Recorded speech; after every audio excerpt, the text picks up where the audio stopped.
quickly to get you the maximum compensation you deserve. And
Marks, the voice you trust. John Marks. All Philadelphia, all day. 97.5 The Fanatic and the Fanatic app. Welcome into Middays with Marks. Still without Johnny Marks. John's still under the weather. He's having about as good a start to the week as the winter sports teams did. We'll get into all of it alongside Sean Brace. I'm Ray Dunn. Patricia Caputo producing the program today. Sean, how are we this morning? That was a good line, Ray. Thank you. Were you working on that one overnight? Nah, it just came to me in the moment. Yes. I like your style, sir. Yeah, I feel for Johnny. I almost feel bad comparing him to what we watched last night. Did that really happen?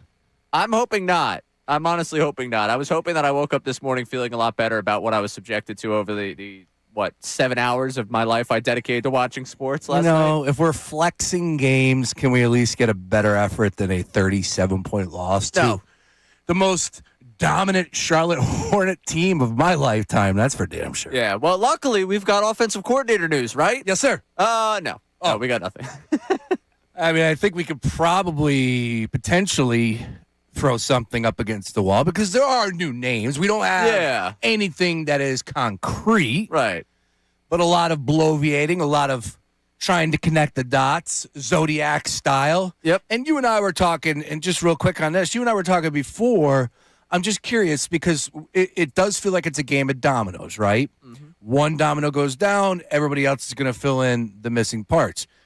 Is that how dominoes play? I don't know. But the big domino, number one domino at the top is the Buffalo Bills. That's the job, right? I would imagine so. If I was a candidate out there, that's what I would want. So I'm curious, if that Buffalo Bills job does not open, and whatever, say they keep, by the way, that petition is up to like 100,000. Say they bring back Sean McDermott? Correct. I'm glad you've been following up on it. I just saw it. I was like, wow, this is stupid fandom. 100,000, yeah. McDermott stays. Do the Eagles have an OC by now? Yeah, I would think so. Oh, okay. I would think because Raiders' job would get filled out. They've got the first overall pick. The Browns would continue to insist Jim Schwartz should be their defensive coordinator and make it seem like the new head coach has no power. And then what? Who else is left? The Cardinals? I'd imagine that you would end up filling before that. Yeah. Probably I would right. think. Yeah. I would think, unless the Ravens took their time with the offensive coordinator search. Like, that'd be the other one where I'm like, okay, I could logic my way into thinking that's a better job. But I would, if it wasn't, I would think we would already be getting like, all right, they're getting close. We got like 3 candidates that they're down to. Yeah, we're not getting much of that. No, it's all right, though, because we'll keep you updated with every single thing coming down with this offensive coordinator stretch throughout the rest of the show today. We set the line for it. I'm saying Thursday. You said Saturday. Saturday. And Dutsy had Friday. Is that how we had so. it? Yeah. We'll talk to Jeff Mosher coming up at 1 o'clock about everything going on with the Birds and his read on everything going on with this coordinator search. But, hey, man, oh, man, what a banner day it was for the winter sports yesterday. And we value our partners here. I want to start with that because that's how you know the type of mood that I'm in right now. Good. We spent, the last 4 days talking about the 76ers on and off again about, look what they could be. Look at how good it's been. That win over the Rockets, man, it was exciting. The Knicks are coming to town. What could it be? What could it be? They lost to the Knicks, but, hey, they played them good. This is a team still could compete in the East. They beat the Knicks twice already this year. That's great. And also, the Flyers came off of that win over the weekend against the best team in hockey. They beat them 7-3. Tippett had a hat trick. And it's like, all right, you know what? The Eagles season has long been over at this point. We put that to bed. We'll wait for the offensive coordinator. We've been living with the Phillies for weeks. At least maybe we'll get some comfort here in the winter sports. And what a disgraceful night it was, just across the board. So I'm going to start, because I got one for the 76ers on this one. I love it. To me, you might as well not even go on the flight down to Charlotte. They moved the game up to 3 o'clock. It's a tough slate for you when they move the time. It's a short turnaround for you compared to what you expected. Creatures of habit, the whole thing. You're without Joel Embiid. You're without Paul George. But to be down 50 points, 50.50 to the Charlotte Hornets. No, it's not your older brother Charlotte Hornets. This is at least a decent team that could score the basketball. But the fact that you couldn't get anything going offensively, you had your lowest scoring output of the season against that team that has shown no interest in defense throughout most of the season. You scored 93 points. You lose 130 to 93. Tyrese Maxey had 6 points. And we're getting to the point where it's like, hey, this whole Maxey's just going to shoulder the load and just carry you when no one else is able to go, when Paul George can't go, when Joel Embiid can't go, when the rest of the team is having an off night. Maybe that strategy is a little flawed in the sense that you might run the guy out of gas. A little bit. Just a little bit. He's showing signs of tiring in that one specifically. He shot a 3 that I think barely got its way under the basket in the third quarter of that game. I was like, what? Is this the Tyrese Maxey I know? And Maxey himself, he's an all-NBA level player this year. He's an all-star starter. Mm-hmm. So when he scores 6 points, there's also room for criticism in that, wow, that wasn't good enough for you. When you are not having your night shooting the basketball, get downhill, get to the bucket, start attacking the bucket. If you got tired legs, maybe that's a problem. Maybe that's the reason why he wasn't doing it. So that was a disaster. This team also just throwing away a game to the Hornets. It doesn't tell me that they're not a contender, that they can't beat good teams. What it tells me, though, is that they continue to take these opportunities to stack wins, and they have thrown too many of those opportunities away.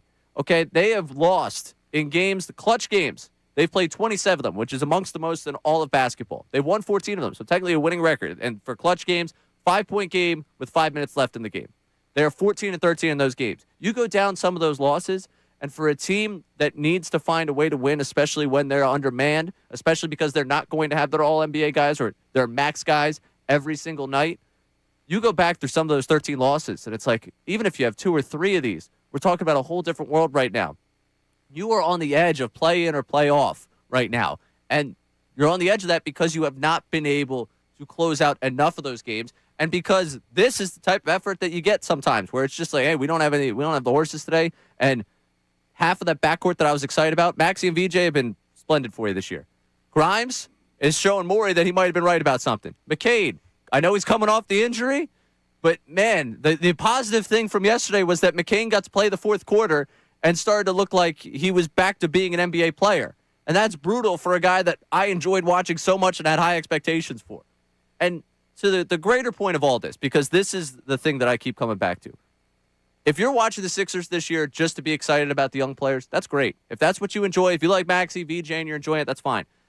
Yesterday is another example of the fact that I know people want to say, hey, without Joel Embiid, there's something with this group. Without Joel Embiid, this group absolutely could be a play-in team that gets to a playoff series and maybe gets something dangerous going on, where they win a game or two. And it's like, oh, wow, this is fun. They're taking one of the top seeds to a game 6. But really, without Joel Embiid healthy, the story that you've heard for the last 7 years, the same reality exists for this Sixers team. They're a contender in the East and the if will continue to be the same. And it's because you can see now that they've gotten to playing with Embiid, the dominant version of Embiid, makes this team's upside a contender, and everything else makes this team a fun, hey, if you remove the expectations and just get excited about fun games, that's what they are. And that's the reality of the situation with this team. It's been that way. We could try and spin around it, talk ourselves around it, and say, well, without Embiid, they're this, without Embiid, they're that. Without Embiid, they're not contenders in the East. They're just the team that you get excited about when they play fun games. Once again, you can hear 76ers and Milwaukee Bucks tonight. 7:30 pregame coverage right here. I'm assuming he'll play. It's a back-to-back. I'm assuming he'll play. No, you're right, Ray. And I, look, I'm already a contender for the worst take on this show in 2026, where I said this team is a contender for the East. Yeah, do we want to get that from, what was this, Friday after the Rockets game? So this is, 4 days ago from Sean Brace? Oh, yeah. Yeah. Quick one. I'm sorry. After last night, and we're 43 games into the regular season, Your team, your town, your Philadelphia 76ers are contenders for the East. I mean, who is that guy? He doesn't know what the hell he's talking about. Yeah, frustrating. And, I try not to go too crazy over a game on the NBA schedule with 82, but, Ray, you're spot on, right? Like, it starts with the fact that Embiid and Paul George don't play. And we understand what we're getting into. We've been down this road. We've killed this conversation every which way. So there's no reason to rehash it. This is their approach. Their whole line of thinking is to get Joel Embiid healthy for the playoffs. And even if that's the case, I don't know what that's going to get you. But it is frustrating from my point of view where you're coming off of this season last year and you would just hope that the mentality would be different. Just a tad bit different in that category of like, you know what, we're going to rest these guys. It's a day game at Charlotte. Oh, well, and we'll play this next game. And no, because I just don't feel like that's fair to the team. I know these guys are professionals, but there is a mental side of things when it comes to suiting up and playing. Like, you can't tell me that these guys with, Joel Embiid and Paul George both out are going, yeah, we're in great shape. Like, let's go. We 3 o'clock on a Monday in Charlotte without those guys? Yeah, I'm sure you're going into that game thinking that this is one that, we have to have this one. Yeah. No, of course you're going in there like that. But that does not excuse the performance on the floor. No. And defensively, it starts. That game was atrocious on the defensive end, a lot like the New York Knicks game in the second half. The third quarter again. For crying out loud, the New York Knicks outscored the 76ers in that game on Saturday 30-13, and that was bad. Yesterday, folks, come on down. 40-15 to Con Knipple, LaMelo Ball, Brandon Miller, Miles Bridges, Diabate. That's your starting five, which, by the way, is a pretty good starting five. I'm not here to deny that, but come on, this is the 19-28 going into the game, the 18-28 Charlotte Hornets team that was 8-13 at home. Mm-hmm. You got to go down there and give me a better effort than what we saw. And then last but not least, again, I just don't want to allow these guys to get off the hook that easy. Tyrese Maxey, 6 points, 3 of 12. Maxey, like he even would tell you that's just an S performance and I have to play better. And the team needs it. If that's what Maxey's going to give you in that situation, why even suit up anybody? Well, and that's don't even play him. Well, honestly, I understand this is never how it's going to go down. 3 o'clock Monday in Charlotte. If that was what you were going to get, hey, man, you know what? Let's just take a couple days at home with the family before Milwaukee comes to town. I don't think anybody would complain. No. A 3 o'clock game, if you sat Maxey, you sat Oubre. Oh, I think there'd be complaints. Like, they handed this game away because we wouldn't have seen what actually transpired. Okay. We have the benefit now of looking at yesterday like, yeah, it would have been worthwhile. You know what? Blue Coats, guess what? You're getting a charter flight down to Charlotte, and you get an opportunity at the Hornets. And by the way, we're bringing Mike Gill, all right? Yeah, that's right. Mike Gill's going as well to the game. Good. You know what? Actually, I want Mike Gill out there on the floor. Even better. After yesterday, throw Mike Gill out there for me. So this is basically where it goes from here, because obviously this is one of 82. Yes. And it's more annoying, bothersome, whatever it is, with the effort that you got yesterday and the fact that I look at some of the games they've lost down the stretch, and a game like yesterday where it's a tough spot for you, but you still got to be able to compete in that game, and you got to beat some bad teams to get yourself some wins. You have 7 back-to-backs left in the season, which means 14 of your 37 games come in back-to-back situations. I would imagine that means 7 of those 14 you're not seeing Joel Embiid.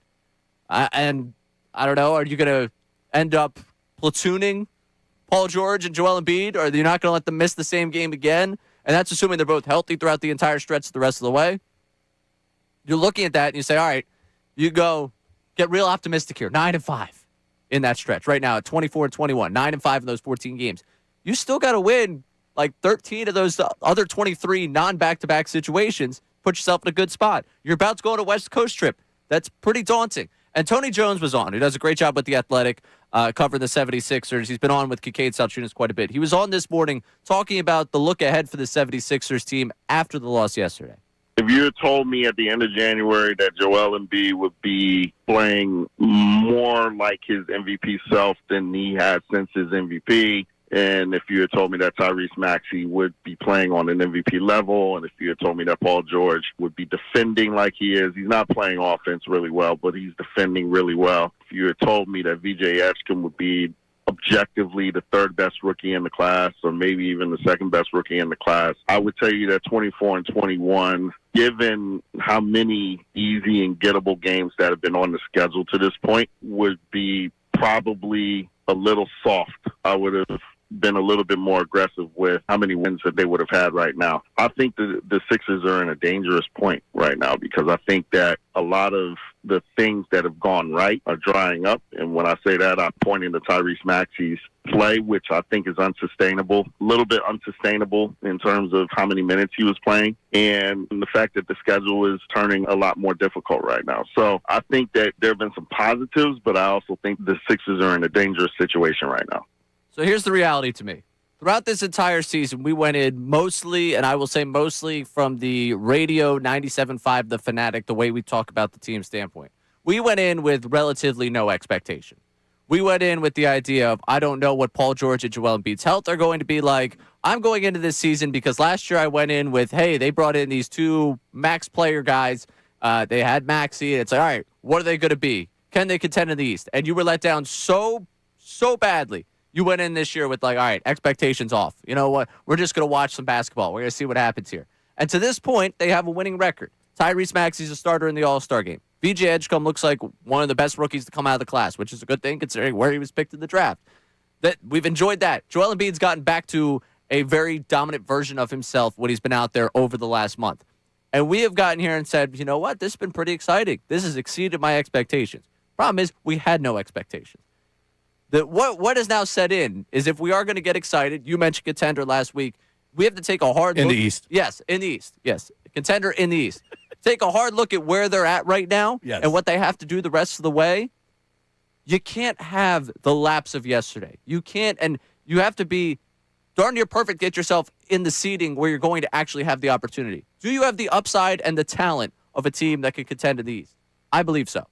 The issue is right now, looking at this stretch, are they going to have enough from Maxey?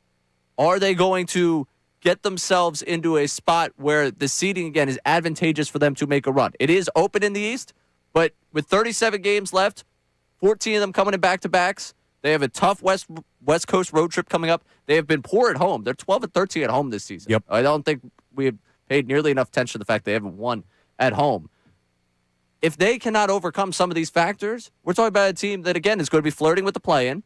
And we sit here and, like, I'm not saying, because me too. I last week lined up for the football. I was all ready for it. I'm right there with you. And I do believe in the upside of the team. But when you take a hard, realistic look at it, it's tough. They can't keep throwing away opportunities to get wins against a team that has less than 20 wins at this point this season. I want to throw another question your way, Ray. Great stuff there to open up shop. But right now, the Sixers to make the playoffs, not the play-in, they're minus 220 to make the playoffs. So that tells you what the odds makers are feeling about that top six spot. And there's plenty of movement in that top six. I believe like Toronto's in the top six. I don't think that's going to be the case, so on and so forth. But we're a long way from that conversation. No, plus 175. What is it? Like, if we were to push everything that's happened in years past out of the conversation, out of your mind, and here we are at this present moment, this spot in the schedule, this time of the year, is it more so the fact that Maxey is playing a career high in minutes at 39? Is it the fact that they're still, juggling whether Embiid's going to play or not going to play, and that's going to have an effect? Are they not getting enough from Nick Nurse as far as coaching is concerned? Where are you at with that conversation? Because it's hard to really pinpoint blame when, and I just said let go of what has taken place. But the main issue for me is it's still just the guesswork of like, okay, no Joel, no Paul George, both are going to sit out. And this is an NBA game. Those guys are good on the other side. We might laugh at the Charlotte Hornets. Bridges has been dominant. You know what you're getting with the mellow ball. Yeah, it's just not a team that you like. Getting down 50 is where my mind goes today. That's where the annoyance comes today. Again, to lay out where I am with this, the opportunity of yesterday is that you're in a bad situation given the moving up of the game, the fact that without Embiid, and the fact that you're without George. So, okay, you come home this week. The onus is on you now to take care of business this week against the Bucks team that hasn't been good. I believe you got the Kings, the Pelicans coming in here. Get yourself through the rest of this week because then you go out west.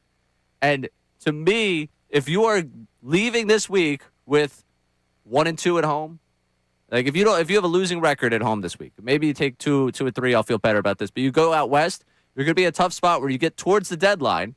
Where, listen, I think they should give the team the opportunity to compete. I think Oubre should be here through the end of the season. Absolutely. They've been trying to move Drummond forever. I think they like Bowen as the backup center. If they end up moving Drummond, I'm not going to shed tears over it. But they just have to start to take advantage of the opportunities, put themselves in the place to do it. Because I think they have the talent to do it. The issue is you don't give yourself a lot of room. Like I remember last year we were talking about threading the needle when they got off to the slow start. I feel like we're in thread the needle time where I have talent for you. I have the ability to go do it. But I watched yesterday and the urgency isn't there for a team that hasn't earned the lack of urgency. Totally agree with you on the urgency, especially when they were outscored 40-15 in the third. To your point, you do have the Bucks tonight where they're 10.5-point favorites at home, so that tells you what the odds makers are feeling about this evening. Yeah, availability is going to be there for the Sixers. Kings on Thursday at home, Pelicans at home on Saturday, and then as you pointed out, heading out west with the Clippers, Warriors, Lakers, and Suns. So this is the time, and it would have been nice to open up shop with the victory yesterday against the Charlotte Hornets. But there's nothing you can do about it now. It's on to the next. You got the Bucks at home. You got to find a way to win a ball game. All right. I got a question for people coming off of this because I saw yesterday we asked the question to open up off of the NFC Championship or an AFC Championship games. Just, are we ready for the discourse this offseason? I didn't even give a definitive, hey, this is where I think this quarterback is. And the comments I got were people disappointed with the fact that I've even posed the question. I saw yesterday after Maxey has 6 points in a game that there were people that were like, whoa. You can't come over Maxey. I want to know from people at home. You get into that 610-632-0975. Who is the athlete in this league you're most reluctant to criticize? Who are you most reluctant to criticize? Because I have a couple of good contending names. It's hard to criticize Maxey. Right. It really is. He is right now, if I had to do the Mount Rushmore of athletes that could face the least criticism. It's not yet Mount Rushmore season. No, it's not. Super Bowl's got to happen. Yeah, then you can roll that's what I'm saying. All right, let's go. But he is near the top. I think I have my answer to that question, but I want to get some of the answers you get at that 610-632-0975. And just off of this. Yeah, the Sixers game, I don't even know if I want to just throw a question out there as much as I just I needed to get that off my chest. No, it was great. I think we're all in agreement, and off of what I said last week, it's perfect. It's meeting the headway right there where butting of the heads. Contender in the East. Yes, it's a contender for the worst sports take you're going to hear on this show for 2026. Nice work, Bryce. He's Sean Brace. I'm Ray Dunn. This is Middays with Marks on 97.5 The Fanatic. Now on 97.5 The Fanatic Sports Update. 2 tough losses. I'm Patricia Caputo with your Fanatic Sports Update. The Sixers took a 130-93 loss to the Hornets Monday afternoon. Joel Embiid did not play. Kelly Oubre Jr. was the team's leading scorer with 17 points. Tony Jones of The Athletic spoke to the morning show discussing the sustainability of the Sixers season this morning. The things that have gone right are drying up, pointing to Tyrese Maxey's play, which I think is unsustainable in terms of how many minutes he was playing. There have been some positives, but I also think the Sixers are in a dangerous situation right now. Sixers will look to bounce back against the Bucks at 8 p.m. tonight in Xfinity Mobile Arena. You can listen to that game live right here on the Fanatics. Flyers also took a loss as they were shut out by the Islanders, with the final score being 4-0 Monday night. The Fly Guys will look for a comeback as they head to Columbus against the Blue Jackets on Wednesday.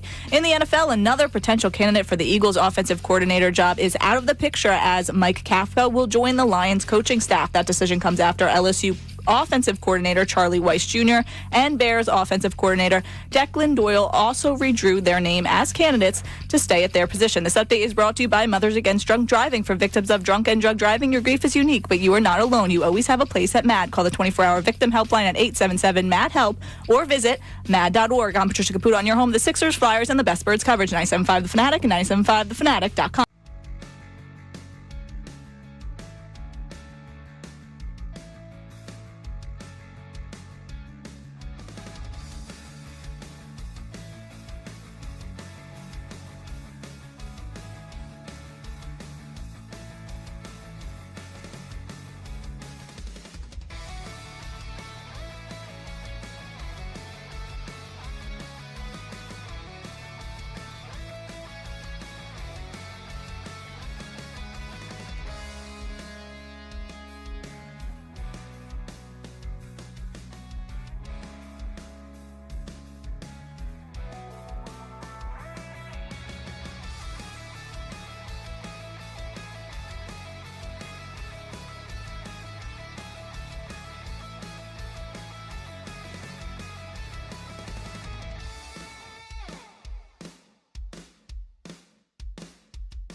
Strong.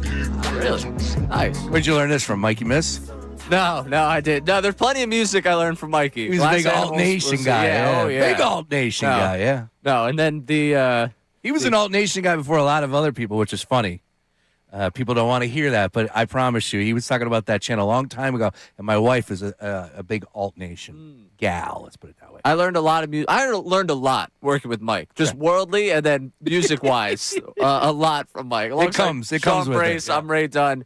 I would always love him breaking into like the alt, and then like, how do you not know that? And it's Yeah. like I don't know, Mike. Like, my bad, man. I got like 6 artists I listen to on rotation. I'm very closed off music-wise. I Nice enjoy work. all good music. Same.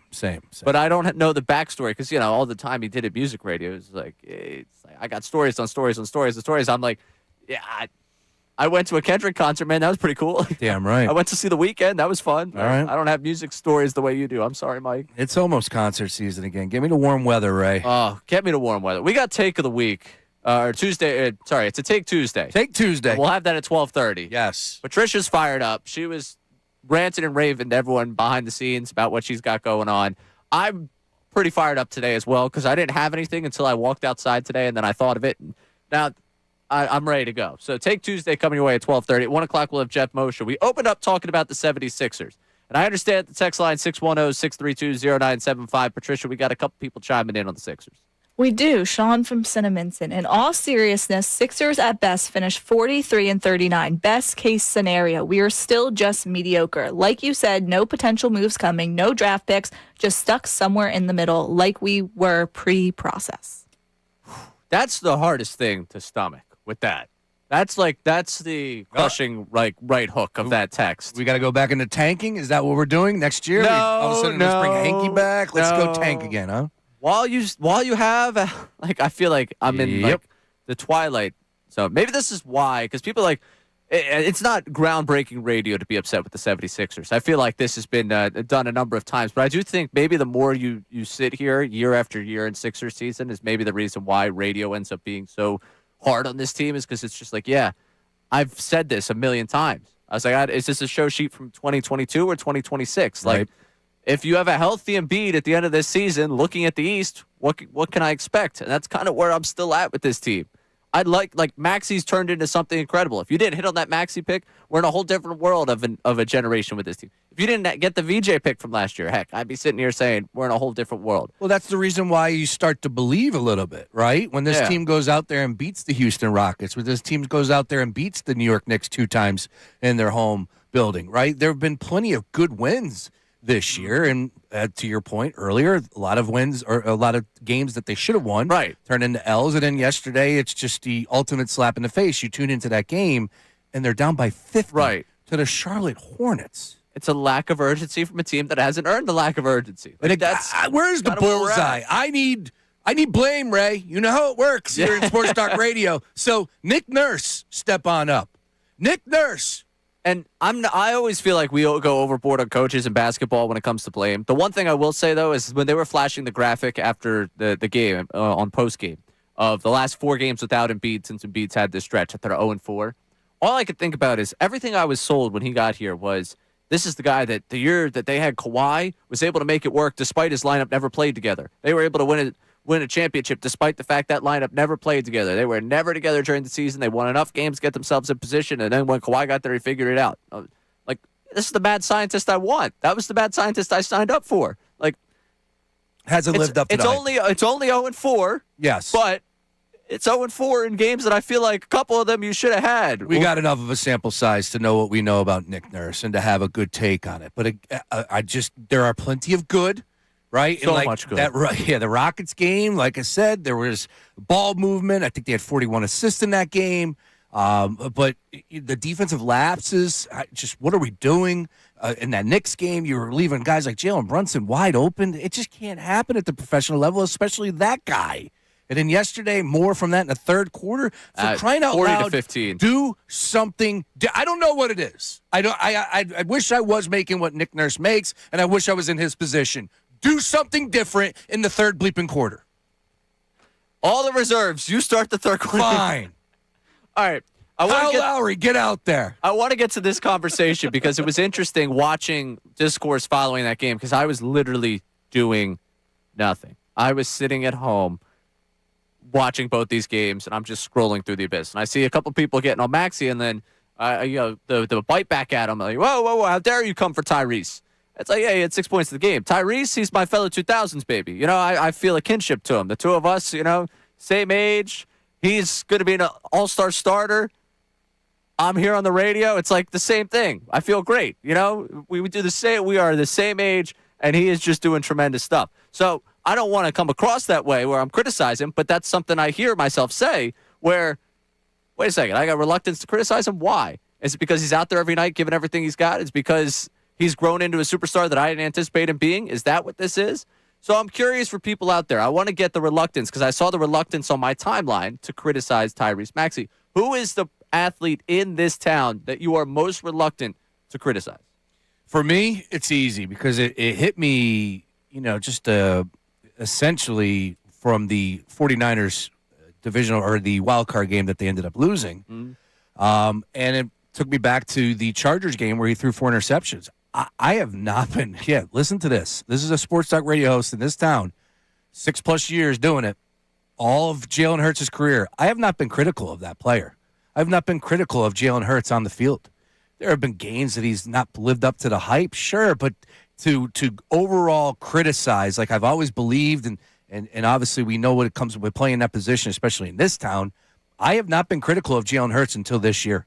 Like it's point blank. I was very critical of he had probably his poorest season as a starting quarterback so far, especially with the expectations. Since his first, the expectations, the hype, all that, knowing what we know about this team, the super team that was built around him, losing an opportunity to do something special, rare air, going back to back. So disappointing in the way Jalen Hurts performed. Majority of this year, he didn't live up to his level, his standard. The standard is the standard. And of course, in that the wild card loss, more of the same. So, and then when I came out and was critical of him, man, people, you got it for both sides. Yep. But the majority of people are like, man, he's won a Super Bowl championship. Nothing is ever going to make you people happy. It's like, man, I've been really hard, like on this guy's side his whole career. And the few times that I've spoken out saying, you know what, he's played a poor game, he could have played better, not even going over the top. Not even saying like, oh, you know, Tanner McKee time. No, none of that. And people are just like, you are so wildly disrespectful. It's like, wait a minute here. Put things in perspective. So as a town, most reluctant to criticize Hurts of any athlete? No, definitely not. So you specifically, yes, Hurts would be your answer. Yes. I've been working through this one because I don't think it's Maxey. I don't think it's Hurts. Though the Hurts one, I feel like the Hurts, the way we talk about him is always, well, you know, he's a Super Bowl MVP. You know, he wins a lot of games. He's a very good quarterback. He's been to 2 Super Bowls. We've seen him be an MVP runner-up. Like, the caveats, almost like how I get sick of hearing, and as a NOLA guy, I can say this, I get sick of hearing the 2018. Like, remember when he was, you know, top 3 in Cy Young voting back in 2018? I'm like, yeah, what were you doing in 2018? Where was I in 2018? It's been a while, all right? It's been a minute since that. We don't need the caveat every time we talk about it, bring up all the good stuff so you can say the bad stuff. But that's not someone that anyone's reluctant to criticize this town. I would go in that starting rotation, though. I don't think I've ever said a bad thing about Zach Wheeler. When it comes to his play, I think that'd be the one athlete in this town that my reluctance to criticize is there.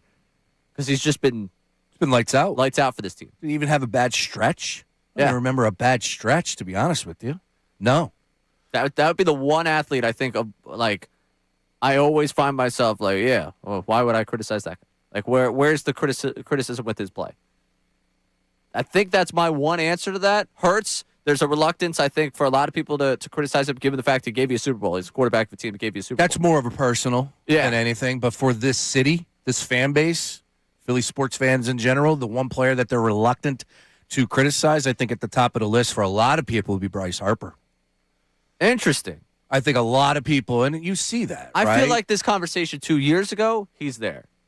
Well, yeah, more than ever now, it's about what have you done for me lately in the postseason, and that's the first thing that people throw out there. But, yeah, I see him being mentioned in a lot of social media posts when you're anti or you have a take, like I said, against Jalen Hurts.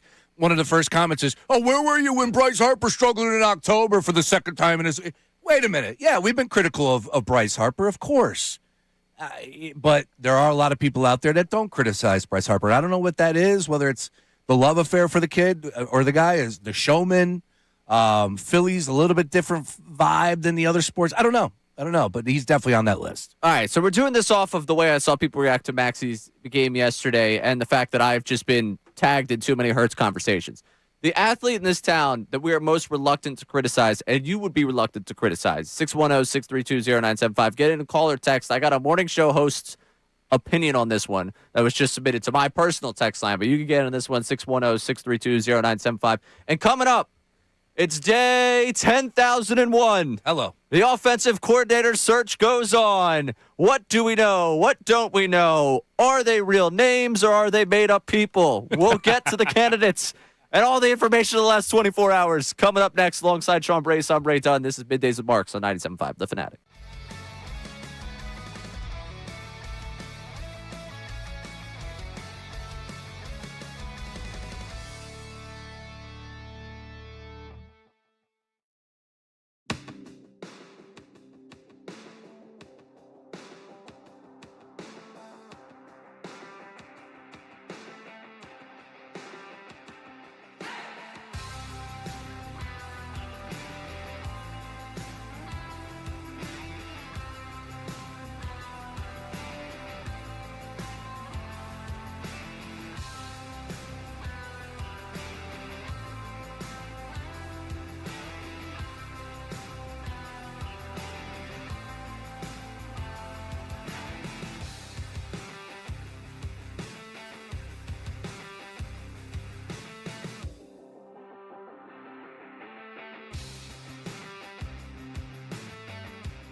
day without an offensive coordinator. Don't worry. They're casting a wide net, Sean Brace. That's what's happening here. It's pretty wide. Yep. Net's wide. They're just trying to get as much information from as many people. Why not? Why not? Coast to coast. Yeah. Might be a global affair, actually. Might as well. Ted Lasso might be available. Hey, now. He would fit in with Sirianni's style. Mulata's got some connections down in Aussie on that side of the world. That's a good point. right. Might dial up somebody over there. They already run a rugby play. Might as well just try and go with the full playbook. Well, that's a question that I have. What happens with the tush push with the new OC? Oh, that's a great question. Is it coming with him? Is it being installed? It has to stay, right? I mean, you get control of 99% of the playbook. Sirianni gets to keep one thing. I mean, As long as it works, that's all that matters. yeah. Everybody get healthy. All right. So we're going to get to the offensive coordinator conversation. I'm Ray Dunn for Johnny Marks again today. Johnny's still a little bit under the weather. Got to get himself out from under the snow as well. I would imagine he's going to come out guns blazing tomorrow. Yeah. There's going to be a lot that he's going to get off the chest. Right. I can imagine just having been down and out and sick for 2 days and then having to listen to 8 hours, the two of us discussing everything. He's going to have a lot that he's going to want to push back. I don't believe he listened yesterday. He's probably hurting yesterday. He's probably a little bit better today, so he's tuned in a little bit more today. Although yesterday was a really good show, so John, we held it down for There might be a couple clips. He'll get the idea Yeah. from the clips of like, all right, what were you You know trying what to was get at? really killing him is the fact that he couldn't shovel. Yeah. I guarantee that was probably bothering him the most, of the fact that he couldn't host on a Monday out following the Right. Championship Sunday, everything that's happening. Reaction with Phillies. Monday, yeah. No, the fact that he could not be out there shoveling, or you know what, he is a sick son of a gun, probably was. 104-degree fever out there still shoveling, running that snow blower that he has in the garage. He said it's not even his. Oh, we're feeling for you, big guy. Hopefully you're a little bit better these days. Hope he's better. Back with us tomorrow. Now, we asked the question coming up before the break about the athlete you're most reluctant to criticize and the athlete that you feel that people are most reluctant to criticize here in town. We got some YouTube chat reaction to this one. You can get it on the text line at 610-632-0975. We got early on here, Zach Wheeler, which is one that I put out there, Saquon, which is interesting because Saquon heard it this year about, is he a step slower? Saquon heard it a little bit last year about the offseason. Every time you saw Saquon out, I always felt there's a small contingent that was like, hey, It's fair. Yeah, you're right. There are a lot of people that are reluctant to criticize him. Even when I said yesterday that he was a half a step slower, there was one or two comments that I got via X. And, of course, everyone's going to have something negative to say. That's fine. But I did feel like Saquon was sometimes a little dancing around in the backfield. You want a little bit more north, south instead of, all over the place. And then on the flip side of that, he was continuing to get hit in the backfield. So it's hard to argue that. But the drops, and especially in that wild card game against the 49ers, that was a monster drop. That was on third down. If he catches that ball in the flat, they pick up the first down. Who knows what happens? The drive continues. Instead, they had to punt. That was the first time in that game, and I texted you and John going, it's going to happen. It's going to happen. It was in the third quarter on that drop that I go, are they really going to lose this game? I believe I tweeted at half that Patullo needed to have the drive for his job to begin the second half, and then I think that was that drive. And I was like, all right, well, folks. Same wavelength there. Yeah, this one's a wrap. We did get Andrew Salciunas chiming in on my personal text line here. Love saying, It's not What's his. the number there? What's the number there? Yeah, let's not do that. Oh, okay. Let's not do that. You can hit my DMs, though, at RayDunn975. I do filter through. Nice. And I don't really check the requests that often. But at RayDunn975, you catch my eye, I might respond to the DM. There you go.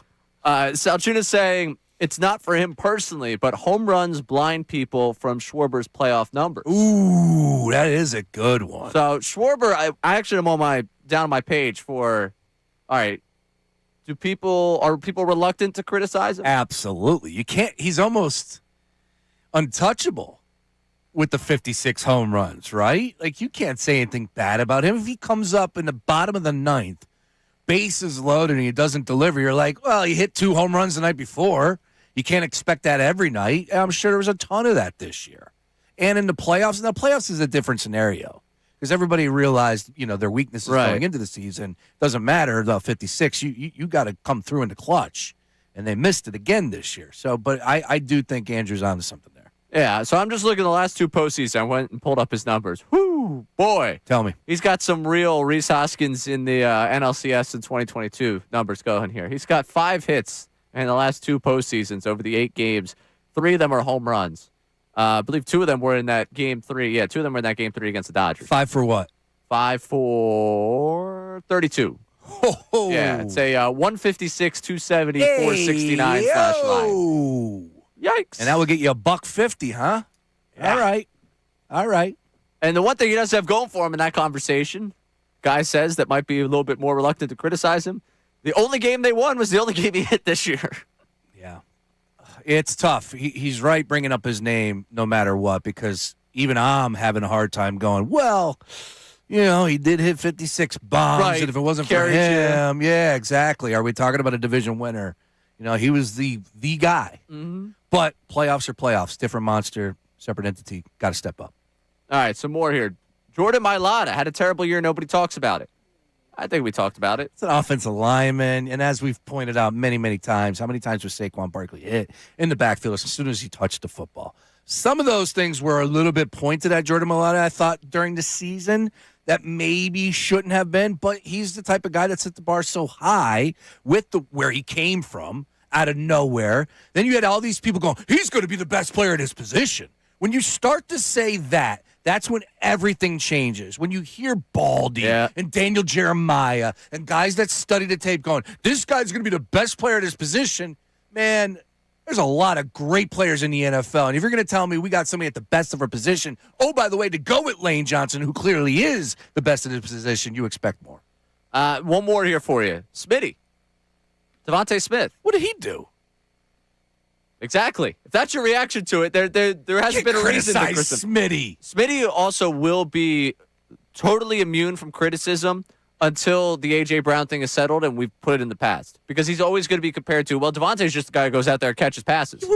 How you what? Give me That's one. what I mean. I don't have anything on my mind. Yeah. So I can't tell you there's a big example there to Guy that criticize goes him. out there and gives it his all, puts his body on the line. But if I had this question 2 weeks ago and said that about Tyrese Maxey, Okay, fair. that's what I mean. Like, Devontae probably has earned himself a good amount of room. Yeah, but we shouldn't be critical. I know this is Philadelphia Sports Talk Radio. I know, we got to be critical of somebody, but we shouldn't be criticizing somebody just for the sake of. Yeah, I understand. Smitty But we're falls in that acting category for me. Reluctance to criticize. People would be reluctant to criticize Devontae Smith if there was something. That we Yeah, had you're to right. criticize. You're right. I kind of was all over on that one. No, Yes. I get what you're saying. Smitty that does fall, and that is a correct way. You are right about that. We shouldn't criticize just to criticize. No, Especially this day and age, man. We got to come together. Come on, people. That's right, guys. Don't criticize us. Fight the good fight. That's what. Unity. Yeah, please come together and celebrate kindness.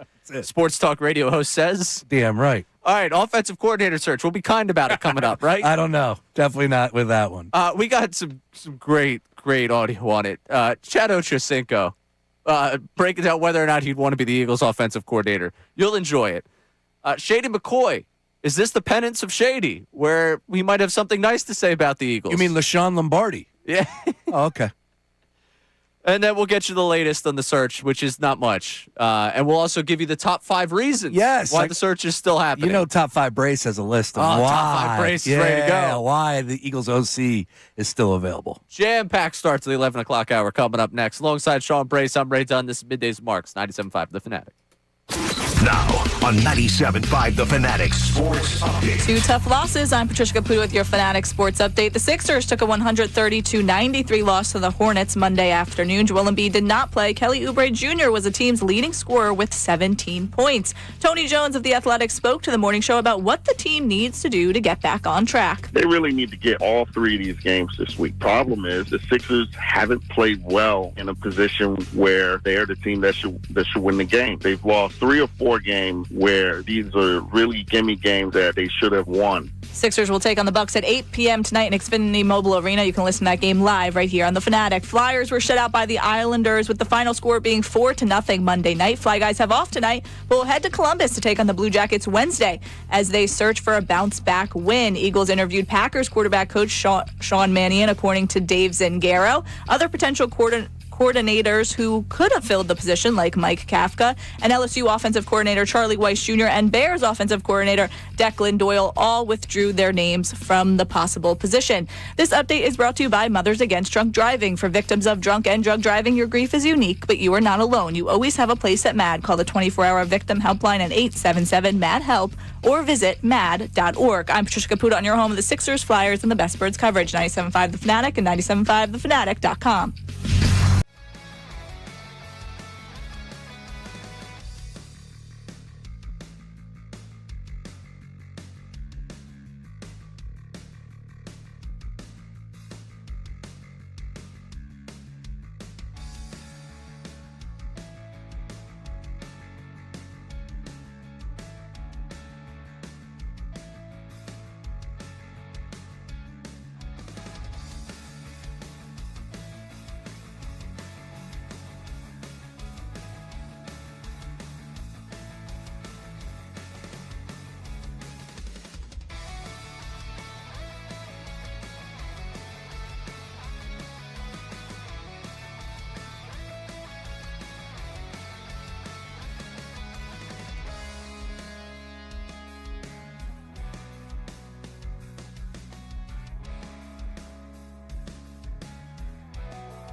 Coming up.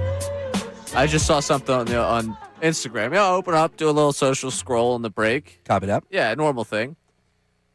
Bishop Eustace celebrating one of its great alum today.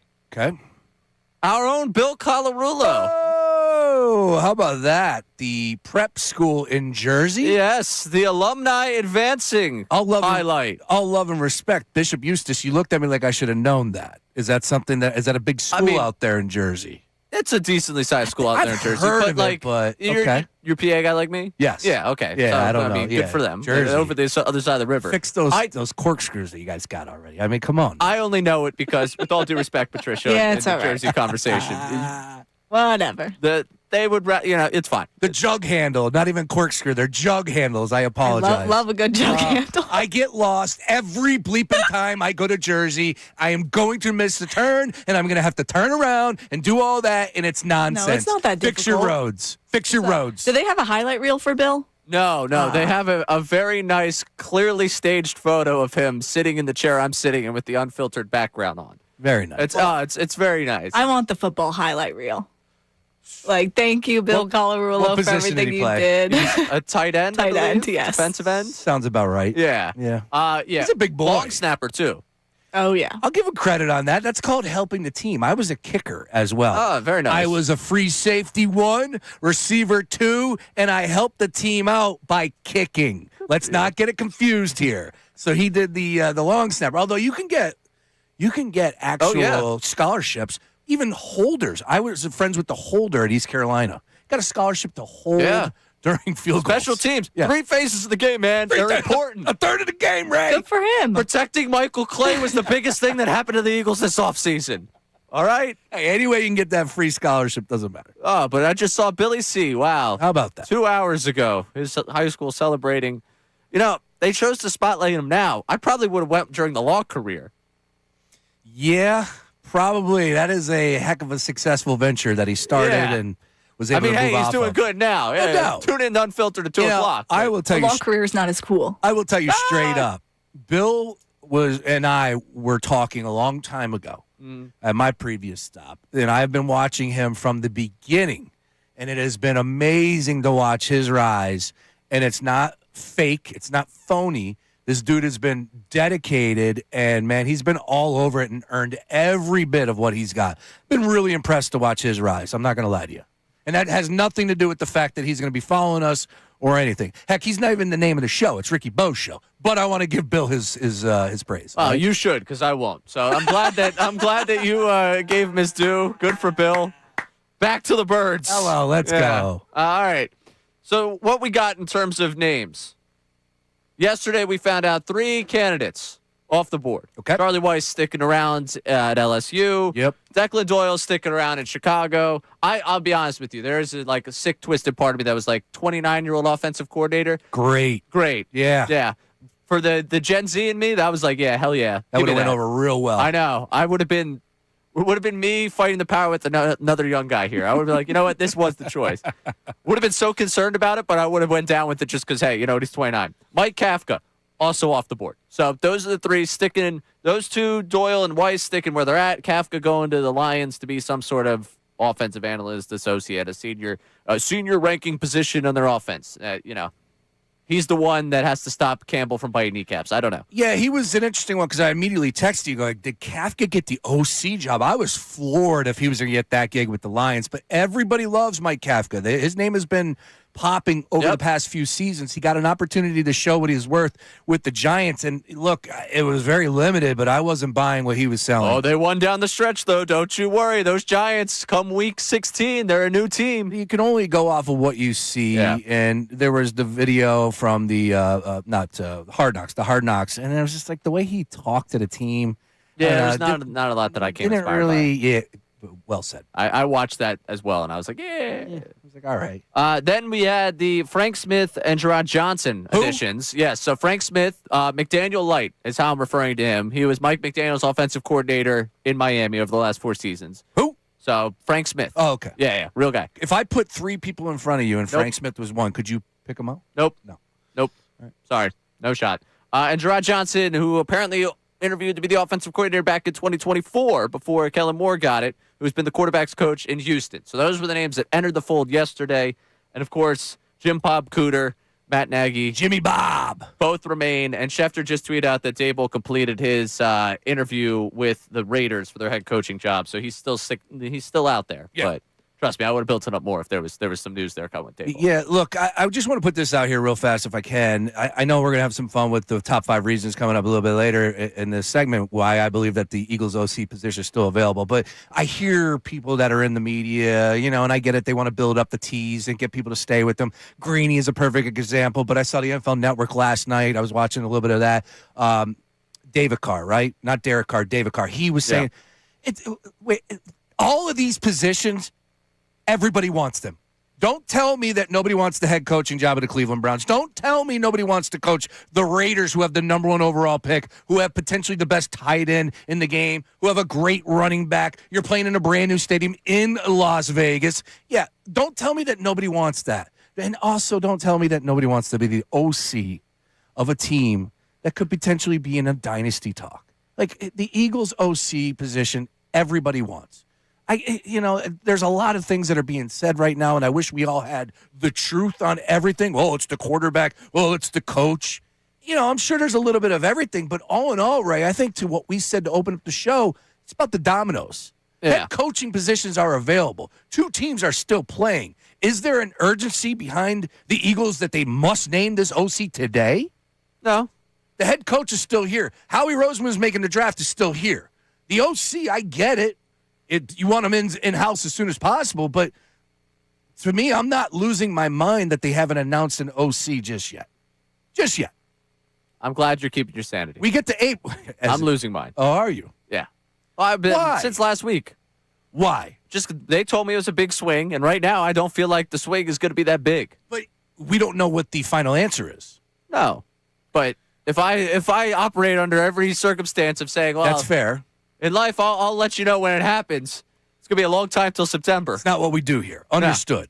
And you know what, Ray? I will say at this point in time, the feeling that I'm getting, if you're telling me that Brian Dable or Joe Brady is the big swing, maybe they're going to swing and miss. That's the vibe I'm getting. Yeah. Although Joe Brady, not just yet. Not yet. Well, we can hold out hope for that one. Sean Mannion, by the way, latest today, apparently. Dave Zamagaro reporting that Sean Mannion, the Packers quarterback coach, interviewing to be the offensive coordinator. Great. So, hey, listen, anyone that's been around Jordan Love is a winner to me. So that's you know what they are. That's a home run hire right there. I Good still stuff. feel like they're just bringing candidates in. You want to hear what the best of the best have to say. These names are being brought to the surface for a reason. And to your point, what we discussed yesterday about Phillip Rivers is, hey, man, what do you think we do? Yeah. And what can we improve on? And you throw that out there to every potential candidate. I'm intrigued to hear what everybody has to say. The one thing that intrigues me about like the veteran names that are still sticking around, the Jim Bob Cooter and the Matt Nagy, almost feels like, hey, Jim Bob Cooter is Nick Sirianni, like he's worked with Sirianni before. Lurie and Roseman both definitely still value the Andy Reid ideas. Like, could we get to a point where like Nagy and Jim Bob Cooter are meeting at like NovaCare's front door, and it's like, wait a second. My guy said I'm getting this job. No, my guy said I'm getting this job. Like, where they're both waiting outside. It's like, yeah, Sirianni will see you now, and Roseman and Lurie will see you now. It's like, go impress the other guys so that we can get our guy hired. That was the only thing. When I see those two names keep popping up, I'm like, what's their connection to the organization, and who ends up making that call? You're right. Which is why it makes me feel like Nagy would be the more likely one than Jim Bob Cooter. I agree. I Nagy think would be I'm prepared for Matt Nagy to be the guy. yeah, and that might be why I'm feeling underwhelmed. I know he's your guy. He's not my guy. Not your guy. You're higher on him than me, which makes him your guy to me. Okay, that's fair. It's not in his bio yet, right? No, that's right. No, He's definitely- only a Hurts guy. That's Yeah, that's a tough one. Yeah, I don't know if he'll be bio. yeah. Don't save yourself. Yeah. Save yourself. I'm already contender for the worst take of the year already. So Well, let's get to some takes because we get take after take after take after take about this Eagles offensive coordinator job. I want to go to Chad Ochocinco because he was on. It's the nightcap with him and Shannon Sharp, and Sharp asked him, "So, is this an attractive job?" Here's Ochocinco. Absolutely. I would love to be them offensive play caller in Philadelphia. You mean to tell me I got Devontae Smith? I got A.J. Brown? I got Saquon Barkley in the backfield? I got MVP? Are you sure you're going to have A.J. Brown next year? Are you sure? Oh, I don't know. I don't know. I can listen. If I'm the offensive coordinator, I can convince him to stay. If I can convince him to stay, I can. Listen here, A.J. Brown. I'm coming in. You're not going to have none of the problems you had last year. I'm the one calling the plays now. And basically what I'm going to do is we're going to be a pass-first team. The offense, the first 15 scripted plays for the next 17 to 18 weeks, the first 15, 3 of those are coming to you. Guarantee you. We will look nothing like we did the previous year. Okay? Fly, Eagles, fly. All right, convinced? Attractive job now? yeah, right. I mean, the beginning, like before he even gets into that, he's like, "Yeah, I'd take that damn job." Like he was all like, "Yeah, why would anyone not take that job?" I love the mindset of Ochocinco there. Also, love the idea that as a wide receiver, he believes that A.J. Brown could be convinced that an offensive coordinator coming in promising the football would be enough to keep him stay. Yeah, I'm looking forward to that. How that one's going to be resolved this offseason. Is that the final boss? You get through all the rounds of interviews, and they're like, "Now waiting for you in the meeting room." A.J. Brown, convince him to stay. It's a good call by you. Yeah. Good luck. I would say, first of all, when I hear Ochocinco, I can't get the soundbite from a couple weeks ago when he was pronouncing Raleigh as Yeah. Raleigh. I've been down to Raleigh. I used to date a girl In Raleigh. in Raleigh. And then Raleigh. and Shannon was just like, no way. He No. takes a sip of his drink. He's like, Raleigh. Raleigh. No. Yeah. Raleigh. It's Raleigh, Shannon. What are you talking about? Look, this OC spot is attractive. Are there flaws? I think the number one flaw, of course, and I don't really hear it being discussed too much, is the fact that job security for Nick Sirianni. I think that's number one on the list for any of these potential guys. You know, if you're going to sit there and tell me Mike McDaniel better get his next spot right because this could be his last stop as far as being a coach in the NFL, whether it's OC or head coach, yeah, these guys got to think like that, right? But at the same time, these opportunities don't just pop up all the time either. You know, I get some franchises like to hire and fire people. The Raiders are one of those teams. The Browns seem like they can't get out of their own way from time to time. But the Eagles, for the most part, they're not firing their guys. They're just moving on. It's been a 50-50 shot over the last 4 years. You're either getting a head coaching job or you're getting OC. Yeah, you're right. But if you're an outside hire, you say, hey, they were, Steichen came in, got himself a head coaching job. Kellen Moore came in, got himself a head coaching job. I think for a lot of these guys right now, especially when you look at, McDaniel, for the example. I go to Harbaugh out there in L.A., who's not getting fired, who just made the playoffs, who has a pretty good quarterback. Like, they're not firing Jim Harbaugh. Jim Harbaugh will be there for a long time. Nick Sirianni could potentially be canned next year. And that's your number one reason. Shady McCoy, his number one reason, and as he works his way back into our good graces, is this his way of saying, I'm sorry for everything I said about Jalen Hurts. It's not actually Jalen Hurts' fault. It's actually everyone else's fault. That's not Philadelphia. Because here's McCoy addressing what he thinks is the big problem with the offensive coordinator job. If you soft and you sensitive, it ain't the job for you. And a lot of these guys I'm seeing, because I know them, You gotta believe in yourself. they soft and they sensitive. And the job in Philadelphia is not for you. It's a tough city. It's a tough fan base. It's a tough place to coach. Either you want the job, you don't. That's what it is. Players. It's a tough place to play at, right? We got a high standard here. And if you can't meet that request of being a great player, a good player, hard-working player, right, a tough player, if you can't be a good coach, a tough coach, then we don't want you. Simple as that. That was basically after he called Mike Kafka soft. If you go back and listen to the speakeasy, which I did this morning, I was in about 10, 12 minutes, that segment. What is that? Is that on YouTube? Yes. Okay. Yeah, so how many views are they getting? Did you notice that? I did not notice that one. But I would imagine it's doing well. I would imagine so. You get Shady. Ocho knows what to do as far as pushing the buttons. He's pretty good media presence. I will say, inside baseball here, SEO-wise, they know what they're doing, too, because I saw the quote that they had out there, and I was like, yeah, I'm going to go find what they had to say. What about the thumbnail? Talk to me about the thumbnail. Ray. Good thumbnail. Gotta have a good thumbnail. Great thumbnail. Great thumbnail. I love a good thumbnail. Oh, good thumbnails.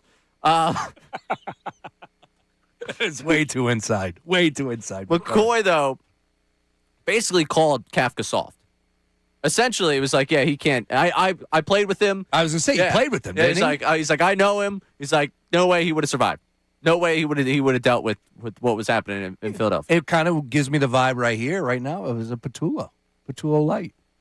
Seems like it.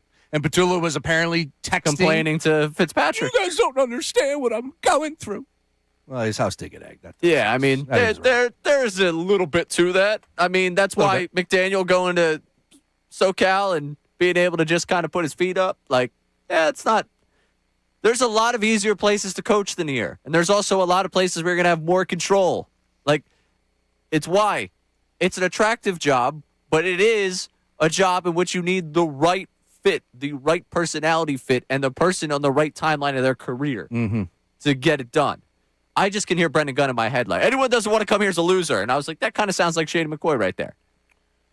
Oh, anybody that doesn't. No, I think. No, I can't get down with. I can't go all the way. Do you call him B Gun? B Gun. Okay, yeah. I can't get down with that B Gun because, like I said, it starts with. He's not here to defend himself, too. I'm sorry. Oh, that's fine. But he wouldn't disagree with this. And I'm not a guy that is, I'm always right, you're wrong. But it has to start with, is Sirianni going to be here next year? And if he gets fired, then what? You clean house. And then the next head coach comes in and brings in his people. Am I that guy? Probably not. So, that's where it starts for me. All right. Well, you know where it should start for candidates? Where? Your top 5 reasons. Oh, I like that, Ray. Let's do it. Let's have a little fun. All right. Eagles offensive coordinator job is still available. You might have heard that. So, I have the top 5 reasons why the Eagles OC job is still available. Counting it down from number 5 here, Ray. Number 5, everyone's notebook is bigger than Nick Sirianni's. Oh. That's in my notes. Man, you get these OCs, they come to the table, and their notebook is bigger than the head coach. That's not good. Number 4, clearly nobody is passing Big Dom's background check. Come on, man. All you got to do is bring the cannolis. That's it. Simple. Just bring the cannolis. It's that easy. All right, number 3, and the reasons why the OC job is still available. The requirement, the forearm bump with Sirianni after every touchdown is just a bridge too far for most. Hell yeah. Yeah, throw that touchdown. What was that? That was Bash Brothers. Jose Canseco, McGuire, Steinbach. And he's carried that with everyone. Yeah. I don't know. I don't remember Steichen Brian Johnson, but Kellen Moore definitely did it. And Patullo obviously was they did one thing right offensively, and the two of them were going up. Like, the image that I will always have with me is that Buffalo Bills game when they're all soaking wet, yelling at each other. We need a little. Yeah, we need one of these. Get done a show. Patricia, come on. John Marks, get back in. We'll do a little forearm bump. Should we do like starting lineup introductions where like everyone's got the handshake and whoa. I've always been curious how they can remember every one of those and never forget. And you get these guys 20 years later, like Brown would be seeing like J.R. Smith at some charity softball game. And next thing he's like boom, boom, boom, boom, boom, boom, boom, pulling out chalk out of the pocket. It's crazy. You think some of it's just staged? Like, hey, man, let's put on a show here real quick. Do you remember Russell? Russ was the first. Russ was the original dancer, the OG. Him and who was the player? He used to play with the Sixers. Him and the Sixers player for OKC. They used to dance right in the middle. They would get it going. Anyways, back to the top 5 list and why the Eagles OC job is still available. Number 2, Ray Dunn. Jeffrey Lurie and Howie Roseman are waiting for the Super Bowl halftime show to announce that Juan Castillo is actually the new offensive coordinator. And number 1, top 5 reasons why the Eagles OC job is still available. Your main responsibility is keeping A.J. Brown happy, and no one's figured that out yet. There it is. Howie, get it done. There we go. Hey, having some fun here on a Tuesday. A.J. Brown's the final boss. That's it. You nailed it. Good luck keeping him happy. Yeah. Oh, by the way. You have to, though. Yeah. You got to protect against flying objects, too, as well. And I was, one that was, on the list but didn't make the cut. The fact that everything is your fault. Good luck. Right. Yeah, that is. I would say that's probably the number 1 reason. Of the real reasons, yes. Like, all right, I'm going to go somewhere where I will get blamed. I will be talked about. I will lead the shows nationally and certainly locally. And what do we have?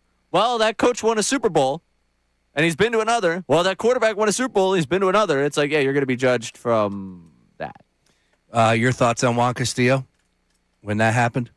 Absurd. I got to say, I was not exactly at the age where, like, I probably should have been, like, as mad about it as I was. Like, I probably should have been blind fandom mode. And, like, I think maybe that was when my parents were like, no, maybe he could go do this because, like, I was livid. I was like, wait. You were that kid that was interviewed about Sirianni or Patullo. Yeah. He needs to go flip burgers.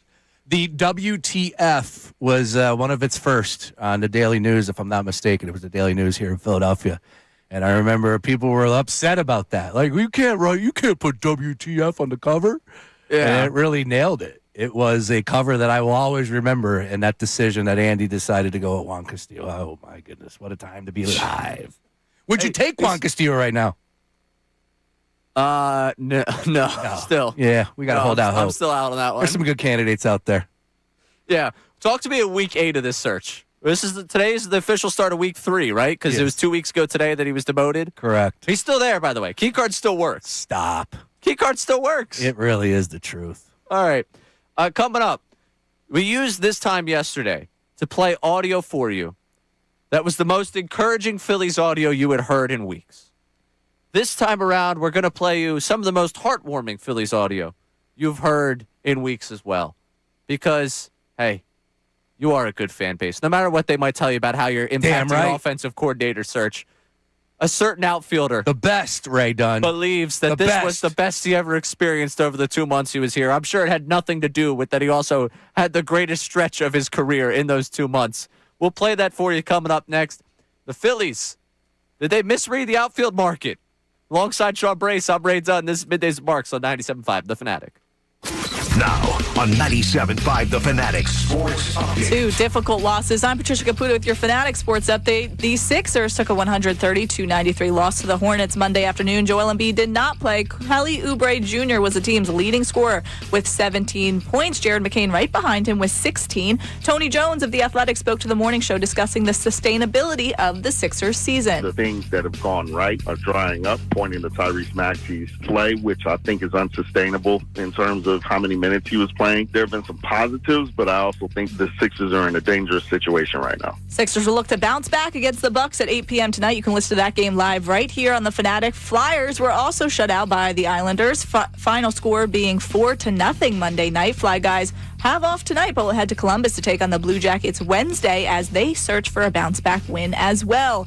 Eagles interviewed Packers quarterback coach Sean Mannion. According to Dave Zangaro, other potential candidates like Mike Kafka and LSU offensive coordinator Charlie Weiss Jr. and Bears offensive coordinator Declan Doyle all withdrew their names from the possibility of taking the position. This update is brought to you by Mothers Against Drunk Driving. For victims of drunk and drug driving, your grief is unique, but you are not alone. You always have a place at MAD. Call the 24-hour victim helpline at 877-MAD-HELP or visit mad.org. I'm Patricia Caputo on your home, the Sixers, Flyers, and the Best Birds coverage. 97.5 The Fanatic and 97.5thefanatic.com.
part of. Alongside Sean Brace, I'm Ray Dunn. Patricia Caputo producing the program here on Middays without Marks today. Johnny Marks be back tomorrow. Can I just do real quick one thing, laundry list? Yeah, absolutely. Campaign. We appreciate everybody texting in, phoning me. I just got a fax. Yes, campaign was the player I could not come up with. Sorry. Yeah. No, I digress. No, good stuff. We need to clear that one up for the people back at home. Patricia had it, though. Patricia had Get it. on the microphone, Patricia. Let's Yeah, my go. Yeah, come on. I had to do some extensive research. About 30 seconds. They were the Russell original. Westbrook, OKC dancing. I was like, Russell, okay, yeah, OKC dancing confirmed he was on the Sixers. Yeah, definitely can't. Okay. Remember they got Forgot he pushed was out on of the the way? Sixers. Russell and him used to get it in. They were doing like all sorts of Yeah, maybe that's what we need to do before the show. little dancing. Like, yeah, a little dancing. Get the juices going. NBA was fun then. Hey, hey, now. Not to be mean. I'm just saying, like, the era. yeah? The era. Oh, yeah? Like, Oh, you yeah. don't get, like, you had the Steph Curry, the LeBron. You know what I mean? You just don't have that much with- excitement now. Let's be real here. Got her going. Wow. I like that. So, Am I telling the truth? I mean, I just didn't expect the 23-year-old on the program 22. to hit me. A 22-year-old on the 22. program Ooh. to hit us with the double. NBA was better I'm too back in the Patricia. day. I'm What? too Hey, Patricia's Well, over now here. I can't even find it. Don't even get me started. You want to watch one game, you have to go through 10 hoops just to get there. That's fair. She's on point there. I could have a salute you. lot of takes today. All right, well, top it's a 5 Take list. Tuesday. Yeah, take Tuesday. Here we Take go. Tuesday. We'll get to the NBA, I'm sure, coming up. We get back to the NBA. That's what we opened up today talking about. But to the Phillies conversation, and maybe the most depressing outfield debate I've ever been a part of, because it's like on either side, I'm like, all right, well, the other side's not nearly as good as you think it is. Yep. Like yesterday, we got the news that Harrison Bader signed. And I was like, whew.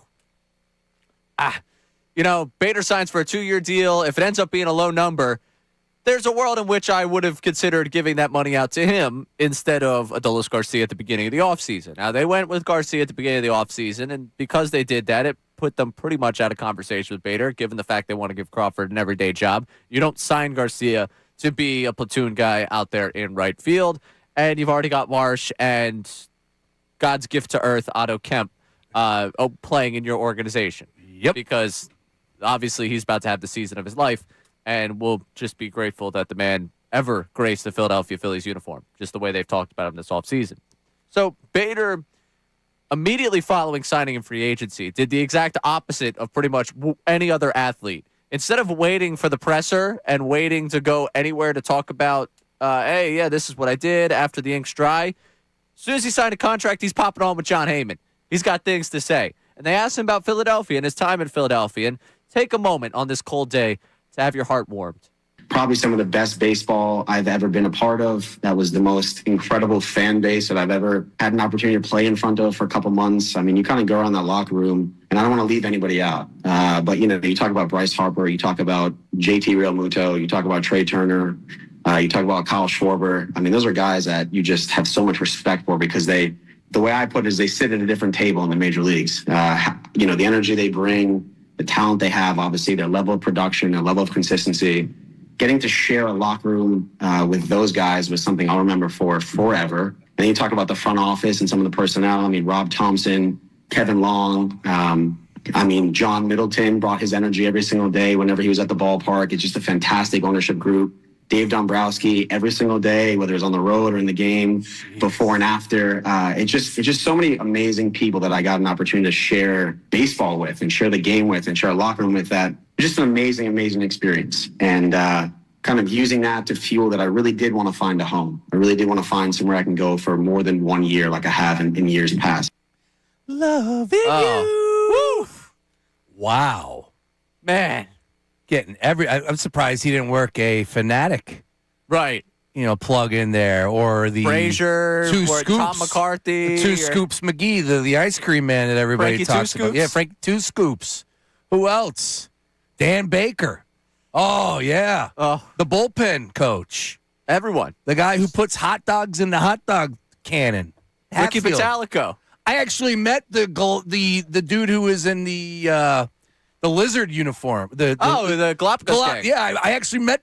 I met him or whatever that thing is. The lizard. You met the lizard. Yeah, there Yeah, you the go. Galapagos gang. Love them. When the Phillies aren't in town, go up to Reading. What is that? What it is? Yeah, Back and forth. I think they go up there. Pretty Nice. sure. And then the offseason comes to the wings. Wink, wink. Hey, all right, nice. What I will say is I appreciate it, Harrison. Yeah, it's very kind of you. Very cool. And you know what? It's mutual, right? Like, to bring it maybe not to that extent. Like, I wasn't going absolutely berserk over Harrison Bader, but I was a Bader guy. That one is in my bio, Patricia. Yes, I am. I agree. And I put it in my bio because I DM'd him yesterday before this interview. Tried to get him on here. Tried to get him on. It's like, I'm a Bader guy. And I was all throughout the course of the season. He played well, especially if you go ahead and slash, from the Minnesota and the Phillies. He had his career year. Regression was definitely in my what? Yeah, no, Yeah? I'm right there with you. Okay. Yeah, regression. Yeah. Was coming. He was what? What was his OPS here? The bar was pretty high. He set the bar high. 824 over that 2-month stretch. Yeah.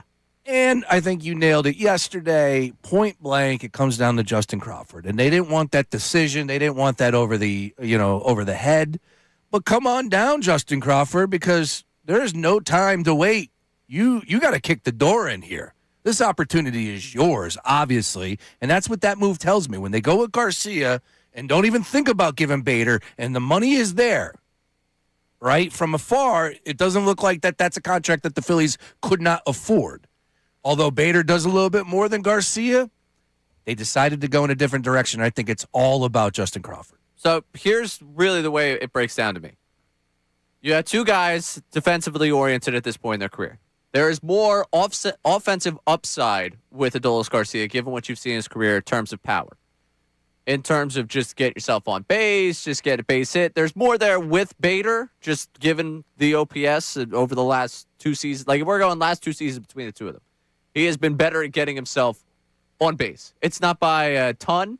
It's not by a crazy margin. Wow, I would expect it a little bit better. 40 points better in terms of the on-base percentage. But slugging-wise, like I go the OPS, the old, to combine the two of them here, and he's been better over the last 2 seasons than Garcia. Of course, that's lifted by the career year last year. Garcia's had his 2 worst seasons past season. So if you think, hey, you get him in here, and he shout out K Long in that video, you get Adolis Garcia working with Kevin Long, which to most of this fan base is, oh, well, that's not something they want because this fan base doesn't like Kevin Long. All right, fine. Maybe Garcia has the breakthrough that you saw that Bader had the breakthrough at the end of last season. Maybe there's something there they can make it work. The issue is positional flexibility for me. I like Bader playing center field for the Phillies. I don't know what Crawford is in center field really at all because in left, that's where they had him in AAA. He's going to come up here and be the everyday center fielder. That's a question mark for me. It's great. That's a question mark for me. And the real thing that comes down to this, Bader over the last 2 years has been better than Garcia. Garcia, we have to go back to 2023, and it's like, yeah, he was that in 2023. Last 2 seasons haven't been good. Is it enough of a difference where I'm going to lose my mind over the fact that Bader's not here? No. But it's wild to me that you made that $10 million bet all the way at the beginning of this offseason. Yeah. Misread the outfield market to the point where it's the same amount of money, just, God forbid, one more year for Harrison Bader at $10 million. When, all right, if Crawford ends up being good for you, great. Then you have to rearrange your outfield. You have money to spend next offseason. You could rearrange that outfield. Like, you got numbers coming off the book left and right. If you had waited and been able to make that bet, maybe I feel more comfortable about where this outfield's going. It would have been, you had to be more creative. And I know that's what we hate here. Creativity, not exactly the strong suit. Spend the money, be fine. I come away from this more depressed about the Phillies than anything. I'm fine with Garcia over Bader. Fine. You want to beat me down with the offensive upside for him? Great. Oh, good. We got even more news. All right. Yeah, why don't you hit the breaking news sounder and really break my heart? Just hit me over the head with it. Right when I find it, 100% will. Yeah, I got you here. All right. Here we go, folks. Forget the depressing outfield talk. Let's go to the depressing offensive coordinator talk. The Buffalo Bills are announcing that Joe Brady will be their next head coach at some point coming up. At least that's the reports we're getting. Rap Sheet has it. Schefter has it. All right, folks.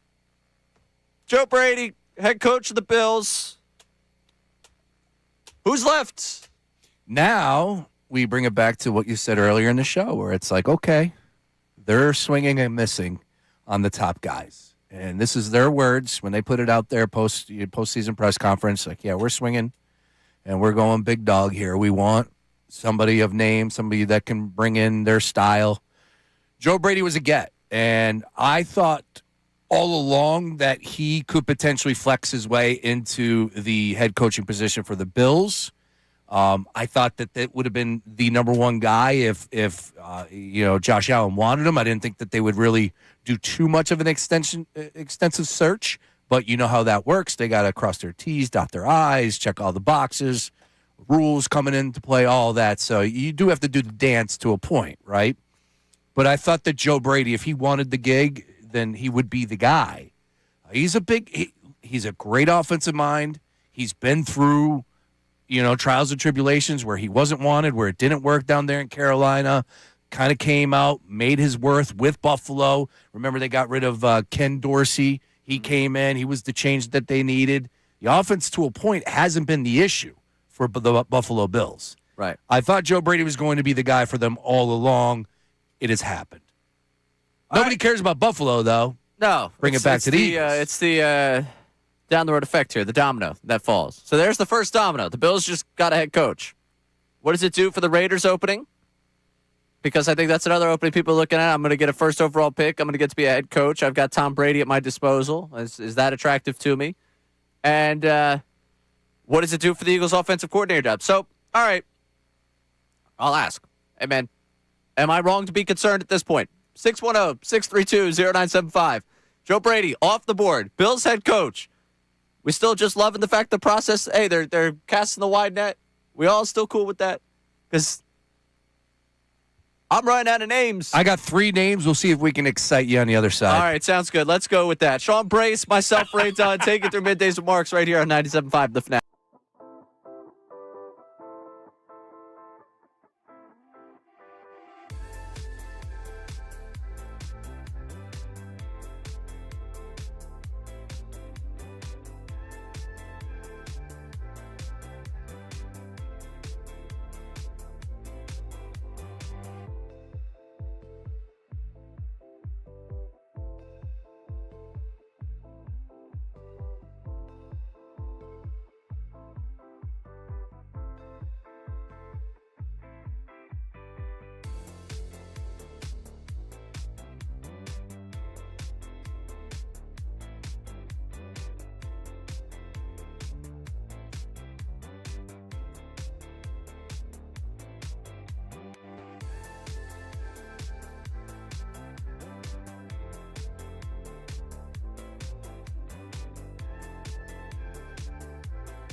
over. I like it. Burn down the Shield House. Go out and get that guy from the Rams. Am I right? No, I'm kidding. Alongside Sean Brace, I'm Ray Dunn. But we're at that point in the offensive coordinator search where now Joe Brady, who would become what happens with the Bills? Joe Brady could be available. That could work out for the Eagles. I mean, you'll talk about that first round of candidates when you don't land any of them.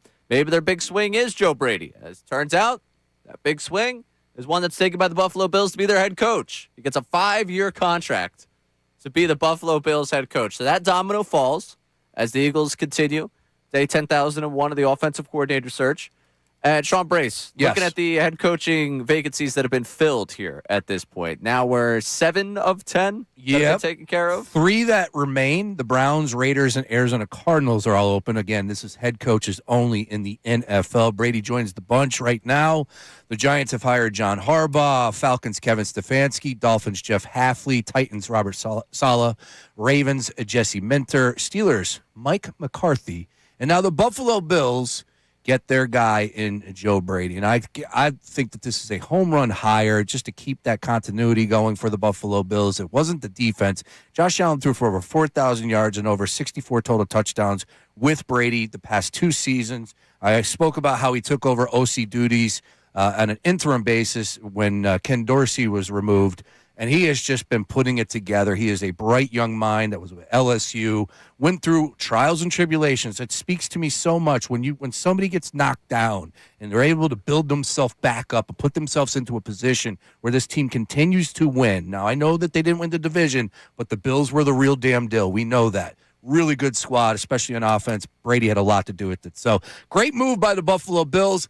I wasn't under the impression that he would have been available, Ray, and I know you're heartbroken. I could sense it. I could feel it. But I just didn't feel like that Joe Brady was leaving Buffalo. And that's fine for him. I'm just looking at the names left. And we played fake guy or real offensive coordinator candidate, and we've also played the hits in terms of guys we've talked about before in the past about other vacancies, and we've been in this league for quite a while, and now it just seems like, hey, we're going to go from Take Tuesday to Talk Yourself into Tuesday. Ooh, you are good. I would just ask you this, because the 3 coaches or 3 vacancies are there. Browns, Raiders, Cardinals. Where's Dable ending? Raiders head coach or Titans offensive coordinator? Okay. Yeah. I mean, I'd love to think about the world where everything changes and that report from a week ago was wrong, where he was waiting out to either be the Bills head coach or the Titans offensive coordinator. Now the Raiders head coach opportunity. They interviewed earlier today. Was that his first interview? I'd love to go back to the Schefter tweet. That was his first, because I know he's been rumored there. But if he interviewed today for the Raiders, just hours before Brady got announced as the Bills head coach, somebody know what was up? Somebody get an inkling that, hey, maybe I should keep my options open? Where's Freddie Kitchens at? Let's dial him up. I don't know. Right. I'm not. Look, You're not worried. Not worried. I would say Matt Nagy. Get ready to learn Matt Nagy, Eagles fans. All right. That's the vibe I've gotten now for the past 2 days. Again, I'm swinging here. Could I miss? Could I come up? Strike 3. They were swinging too, apparently. Yeah. I think Matt Nagy will be that guy. If you told the Eagles at the beginning of this process, when the conversation was they're going to swing big for the offensive coordinator search, that Matt Nagy was going to end up being the offensive coordinator, do you think, truth serum, the Eagles be like, that was what we meant by big swing? No. Okay. I think Matt Nagy is being undersold just a tad. There's a lot of down with Matt Nagy. We think of him as the head coach with the Chicago Bears. The end of the Bears. That's what the first thing that pops in everybody's head. Why didn't he come back to Kansas City? He wanted to be a head coach. How come he didn't get a head coaching job? That's a good question, because there's a lot of vacancies this year. This is the year to be a candidate in that category. And it was the second time in 3 days for Dable with Vegas, that interview earlier today. It'd be a heck of a job for him. Yeah. Look at that text. Oh, yes. man. Yes, I'm all in on that one. Yeah, look, we planned at the 12 o'clock hour to do it. We're still going to do it.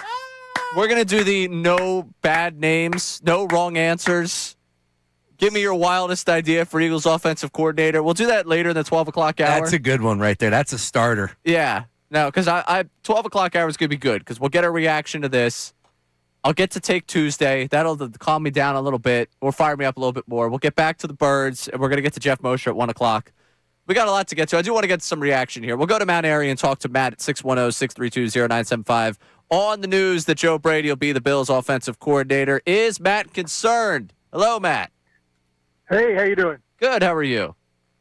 I'm good, and I'm not concerned. I mean, I would have liked Joe Brady, don't get me wrong, but I'm not concerned. It's early.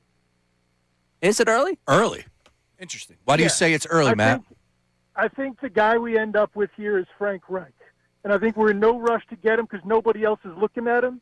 Hasn't been an offensive coordinator since he won the Super Bowl here, I believe, unless I'm mistaken. He comes back. Maybe he stays for a couple of years, signs a multi-year deal. Maybe we win another Super Bowl with our Super Bowl guy. So the Jets were reportedly working on something with him. I don't know if that's going to get to the finish line. I don't know if that's something that's going to happen.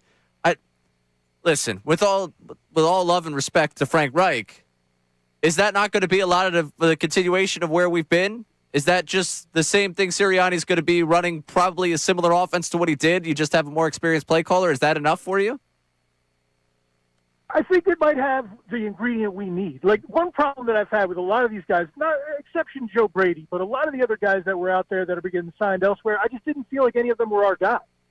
A lot of these guys, I just don't know. None of them feel right. Like Brian Dable. I don't want Brian Dable. So your reason for Frank Reich over Brian Dable is you watched him win a Super Bowl here in Philly. Well, yeah. I mean, he had it once. He hasn't been an offensive coordinator since. I think it'd be a good hire for us. And, he has a history with Sirianni, obviously. He could come in and have the right cohesion for us.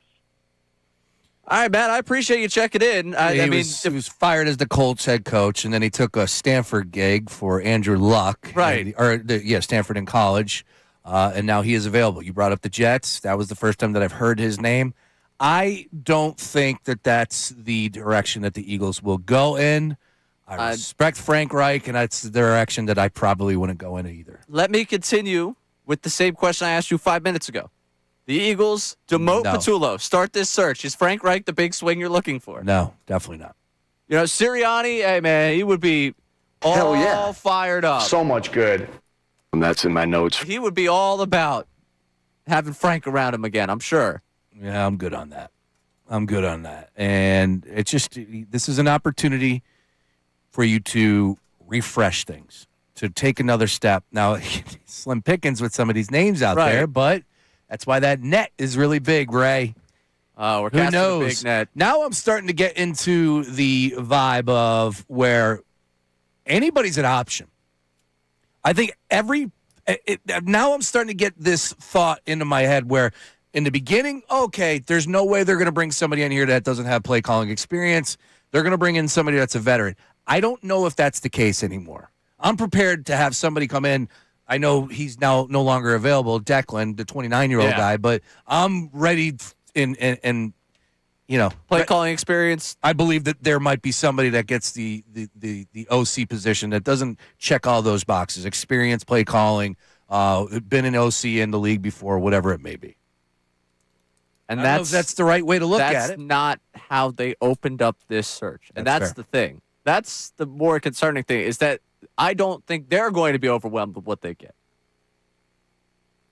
We'll keep reacting to it. We're gonna do news at noon coming up at 12:10. We're gonna give you 10 minutes here to jump back in on the top of the hour to react to this, because I know that we're gonna get a really encouraging call coming up next about this search, because I see who's on the hold right now, and I'm sure this could be a real encouraging conversation. And I'm sure that it won't just be laughing at misery. That's certainly not what's coming up next. Have the Fly Eagles Fly ready to go. Yeah, but you can jump in at 610-632-0975. Another offensive coordinator candidate off the board. Man, always the bridesmaid, never the bride when it comes to hiring a coach this offseason for the Birds. Alongside Sean Brace, I'm Ray Dunn. This is Middays with Marks. Now on 97.5 The Fanatic Sports Update. 2 difficult losses. I'm Patricia Caputo with your Fanatic Sports Update. The Sixers took a 132-93 loss to the Hornets Monday afternoon. Joel Embiid did not play. Kelly Oubre Jr. was the team's leading scorer with 17 points. Tony Jones of The Athletic spoke to the morning show about what the team needs to do to get back on track. They really need to get all 3 of these games this week. Problem is the Sixers haven't played well in a position where they're the team that should win the game. They've lost 3 or 4 games where these are really gimme games that they should have won. Sixers will take on the Bucks at 8 p.m. tonight in Xfinity Mobile Arena. Flyers were shut out by the Islanders, that score being 4-0. Fly Guys have off tonight. We'll head to Columbus to take on the Blue Jackets Wednesday as they also search for a bounce-back win. And it seems like Philadelphia just keeps losing as Joe Brady is out of the picture for the Eagles as he will be the next head coach for the Bills, according to Ian Rappaport. The search does continue. The Eagles interviewed Packers quarterback coach Sean Mannion. And other coordinators are like Declan Doyle have decided to withdraw their names from the position. This update is brought to you by Orderly Meds Affordable GLP-1. Struggling with weight loss, Orderly Meds offer proven GLP-1 semaglutide programs starting as low as $74 a month. Start now and loseweightnow.com. Eligibility required. Visit loseweightnow.com. I'm Patricia Caputo on your home of the Sixers, Flyers, and the Best Birds coverage. 97.5 The Fanatic and 97.5thefanatic.com.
For a high school there for a few weeks. Yeah. Bring him on in. Yeah, I mean, play calling experience? I don't think so. But you know what? At this point, he's probably going to try and reinvent the wheel.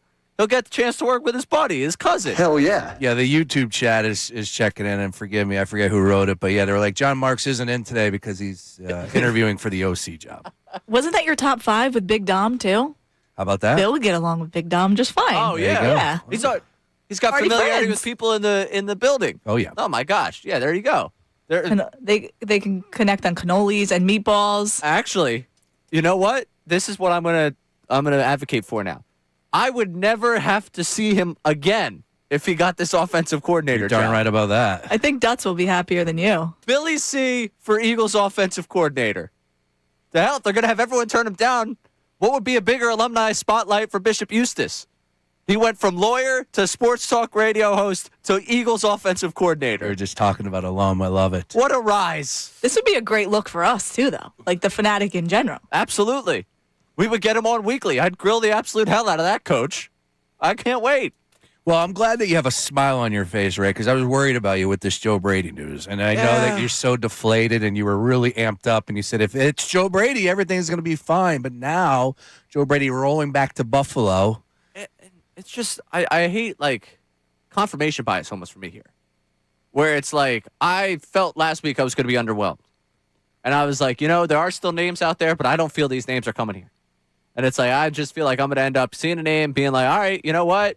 Doing the old, it doesn't matter what I think in January, it matters what he does in September talk. And, like, that's kind of where I feel like I'm going to get to. Where, like, you know what? I'm a moron with a microphone. What matters what I say? Like, he'll be good. He could be good.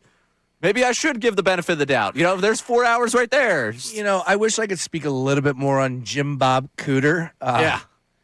I do think that there is some pluses with Matt Nagy. And I don't think that if it is him, it's a terrible hire per se. I think it's a good hire. And I'm sure that, like I said, there is pluses for Jim Bob Cooter. Forgive me that I'm forgetting the other 1,500 candidates that have come in for an interview for the OC position. But, there's always pluses and there's always minuses. And I get it when it comes to, the crux of what we're doing right here, right now, and what they said. And I think that's the thing that we need to highlight the most is they did this for a reason. They wanted to go out there and swing big and get somebody in that will advance this offense. And a lot of these candidates that have been so far listed, we're having a hard time, putting that into our imagination on whether or not they can advance the offense. That's all. You know what? I showed up to the club thinking I looked good. Yep. Thinking I was ready to have the night of my life. All right, you're front row. We're going to get you in the club. I got served a terrible drink, and no woman talked to me. That's what it feels like right now with this offensive coordinator. Sounds like a Saturday night. What are you talking about? Have I lived that Saturday night before? hey, who's to say? But that's kind of what it feels like right now with the offensive coordinator search. It's like, oh, yeah, we're gonna be the man at the party. It's like, no, you're there. But ain't nobody coming up and talking to you. Hey, there's still two teams playing. There's a chance that one of these guys, or could be potentially, I don't believe we have heard every name. That's all. I'm grasping, Ray. I'm grasping for straws. And I'm glad to have you here to grasp for me, to help me out here. Just lift me up while I'm down here. Give me a name from one of those two teams, the Patriots or the Seahawks. Some name. Was it Kubiak got a son as a ball boy? Maybe they brought him in. Who knows? Kev, who's been going after us today at the YouTube chat, just had an incredible one-liner here. Bill C would get the job, then have his father-in-law do the job. That's know the show. That's know the station right there. That's great stuff. I'm learning about this because he was yelling. Well, he wasn't yelling. Excuse me. If the father-in-law is listening, he was just talking about the father-in-law had to do a shovel. Yeah, well, it's Bill's fault. Oh, yeah. No, Bill. He didn't have a shovel? No, his father-in-law shoveled for Bill yesterday. He shoveled. Yeah. No. Speaking of know the show, blame Bill. The next caller we have, I'm sure, is going to raise everyone's joy levels on the Eagles after this Joe Brady news. We're going to go to Coatesville, talk to Mad Mike. Mad Mike, how are you? Hey, how we doing today, guys? What's happening, Mad Mike? We're scraping the bottom of the barrel here. I called last week and said that you're going to be scraping the bottom of the barrel, and here we are. And John didn't want to hear it, but here we are. No one wants this job, and why would you want it? You got to report in to Mr. Magoo on the sideline, mugging for the camera, doesn't know what the hell's going on the offense, and then you got a nerd in the front office who's also going to tell you about football, and he's going to be over your shoulder too. But don't worry, you have full autonomy. Yeah, but your full autonomy is you have to use the offensive line coach that's already here and all the other people that are already here, but you got full autonomy. This job's a joke, and no one's going to want it. I was just more impressed you went 50 seconds there without calling Jalen Hurts a loser. I was waiting for that to drop in there. Hurts you didn't get it. Oh, come on. He's a Super Bowl champion, Mad Mike. Oh, yeah. You know what? Sam Darnold's about to be a Super Bowl champion, too. It doesn't mean anything. All right, don't make sense, Mad Mike. Come on now. No good points for you, sir. Jalen Hurts rode coattails all the way to the Super Bowl win, and you can't tell me any different. No, I can't. If he didn't take away the running back from that season, there's no title. Stop Matt Mike, so to be clear here, the job that got Shane Steichen a head coaching job, the job that got Kellen Moore a head coaching job, is a job you'd stay away from entirely. I would. It's not just me. It's every other person that actually has a shot at this job. They seem to be running away in droves. You got a 29-year-old that said no. Well, I mean, I could imagine sticking around with Ben Johns. Good to talk to you, Mad Mike. I could imagine sticking around when next year you're probably going to be a head coach. Did Mad Mike make good points, or am I just, am I off? You're down. You're down right now. All right, That's what it is. thank You're you. down right now. Thank you. No. Besides that Jalen Hurts is a loser. I'm a Jalen guy. It's in my bio. But, the fact that the 29-year-old guy is turning it down. I got Diana Rossini saying that Mike Kafka opted to go with the Lions in a lesser role. I love her verbiage on that one. Nice work. Yeah, Diana. she's really building that up. The lesser role right there to me. Maybe I'll side with Shady here. Maybe Kafka's a little soft. LaShawn Lombardi. Yeah, listen. Nobody knows more football than LaShawn. Just ask him. Patricia had the line in the morning when we were getting ready for the show that was something that was. What was it? One more time for the people at home. What did I say? That he finally had a good take? Yeah. I could finally listen to LaShawn McCoy That's talk what about it was. something. Yeah, Patricia finally could listen to what LaShawn McCoy had to say with that. Listen, Mad Mike right now is in his glory. Mad Mike's also had to suffer through 5 seasons in which the Eagles have gone to the playoffs with Jalen Hurts as the quarterback, Nick Sirianni as the head coach. He had to watch Hurts raise the Lombardi Trophy and watch Sirianni raise the Lombardi Trophy. He had to watch Hurts be the Super Bowl MVP. So I'll let him have the minute and 30 seconds there of just ripping down the Eagles because it's been an overall pretty miserable experience for him as a football fan for the majority of what has been the last couple of years. So I'll let him have his moment there. I can't wait for John to be back because he was clearly coming on here today. He dialed the phone thinking he was going, I'm going to let Marks know. And then he had to pivot to, all right, we'll just let Ray and Brace be miserable for today. Man, what are the Eagles going to do? All right, before we get to the news at noon, let's go to Joe in Roxborough and talk about this offensive coordinator search. Joe, you're on 97.5 The Fanatic. Fellas, what's going on? Oh, nothing much. Just waiting. Here's my thought process here, right? So I think the guy needs to be Daboll. I think it's got to be him. He's familiar with Hurts. I understand you're going to have Sirianni and Howie and Jeffrey in his back pocket, but I think he elevates the offense to where it needs to go, back to when we won the Bowl. Like, you get Jalen back in that offense that we had, right to the Super Bowl. Joe, let me ask you this, though. Joe, let me ask you this. So when I read a headline that says Brian Daboll interviews twice in 3 days for the Raiders' head coaching position, you get the vibe that he's going to take that gig, right? He's going to be the guy, right, out in Vegas. So then what? What are you going to do if you're Jeffrey Lurie, Howie Roseman, and Nick Sirianni will throw him into the equation, that Daboll is no longer available? Then you got to reevaluate yourselves and ask why these people are not coming here. Is it Howie's fault, Nick's fault, Jalen's fault, Jeffrey's fault? Yeah. To be honest with you, if it's not Daboll, it's Jim Bob Cooter because he's got the greatest name in football. And I'll leave it at that. Joe, I appreciate the phone call. Look, and that's just where we're at. If you bring up Daboll, hearing that today or reading that this morning that you just brought up a couple minutes ago, that's all you need to know. He's going to get the Raiders gig. You're not going to interview somebody a couple times and be like, you know what? Yeah, Brian Daboll is ready to take on another head coaching position. He set himself up. Nice work by him. The Raiders are going to buy in. Good luck. Yep. Now Or hey, I get absolute autonomy of everything offensive in Tennessee. I get to build my own staff. I get to start with the quarterback that hasn't accomplished anything in this league, that doesn't have a tendency. I get to grow with that quarterback. Not the best organization. No, absolutely not. So I'm not willing to say that it's over if he doesn't take the Raiders gig. But it does seem like that Raiders gig is an awesome spot. Number 1 overall pick. Bowers as your tight end. You got a lot to work with. Yeah. Crosby on the defensive side of the ball. Vegas.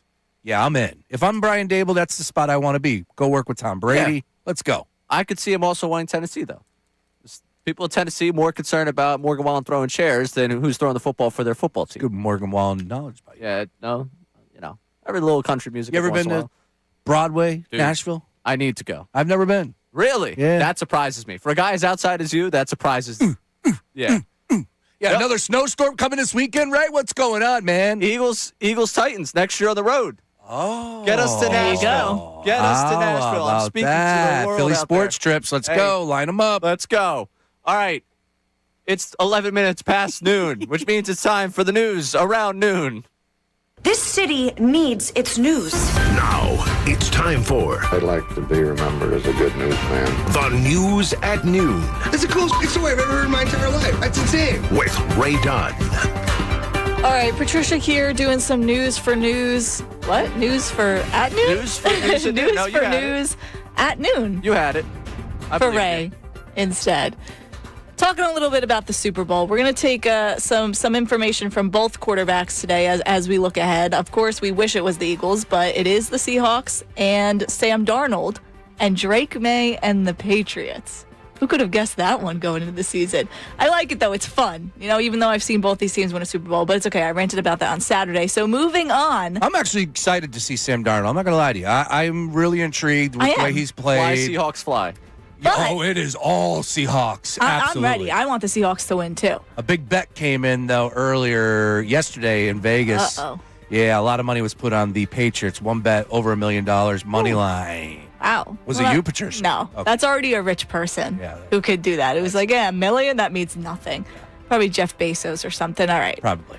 But to speak on Sam Darnold, he has already been to a Super Bowl, which I have forgotten about this. And Sam Darnold made it known to the reporter who was wondering how he feels being the first of his draft class, quarterback-wise, to head to a Super Bowl. Take a listen. Yeah, you were the first quarterback from your draft class. The draft class includes Josh Allen, Lamar Jackson, Baker Mayfield. You're the first one to make it to a Super Bowl. What does that mean to you personally? Yeah, I actually made it in 23 as well when I was in San Francisco. So, no, I'm just messing with you. Wow. I mean, made it known. Not wrong. Yeah, that's what we call a clapback. 10 games, started one, 28 of 46 in that season. Yeah, look, I'm okay with it. Nice work by Sam Darnold. That was one more than Jarrett Stidham this year, right?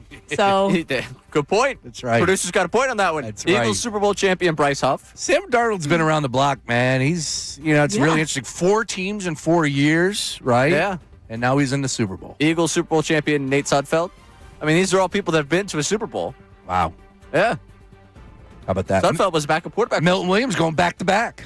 Since we're just throwing out players. His dad was hyped. Well, I'm saying to Purdy's impact on that 23 team, it's like, you were there. Yeah. You technically were at the Super Bowl. He wasn't the Nick Foles, but he was there. Yeah. He got the Super Bowl experience. Right. Correct. That counts for something, right? Darnold to Purdy was basically Sudfeld to Foles. There you go. Right? Sudfeld was the backup. There you go. If they had won, I'd be like, a ring's a ring. If you win, if I was him and he had the ring, of course he didn't win, but I'd be like, I have a Super Bowl ring in my house. Do you want me to bring it next week to the conferences? Why not? Really entertaining game there, too. It's kind of ridiculous, though, for him to split hairs on this one. You know what the reporter means. You're the first one to start a Super Bowl of the people in the 2018 NFL draft. Yeah, but hold up. I think the reporter, the way he said it, I think it he said he was just kidding at the end, too. I know. I'm just Darnold. But I think the way the reporter phrased the question, the response is okay from Darnold. Right, it's fun and games. Because he was like, you're the first quarterback from your draft class to make a Super Bowl. He's like, yo, man, I've already been to a Super Bowl. What are you talking about? I'm trying to go through 2018 to see if there's any of the 7th round draft pick quarterbacks that were like a practice squad guy for one of those Super Bowls. And I think the timing's nice too. Like if he had said this right before the Super Bowl, one of the last press conferences, it might be like, all right, really? But he's 2 weeks out. He has some time to make some jokes in the middle. I feel like it was a timely joke, you could say too. Copy. What do you got next? Anyone? All right, next we have kind of a throwback Tuesday, let's call it.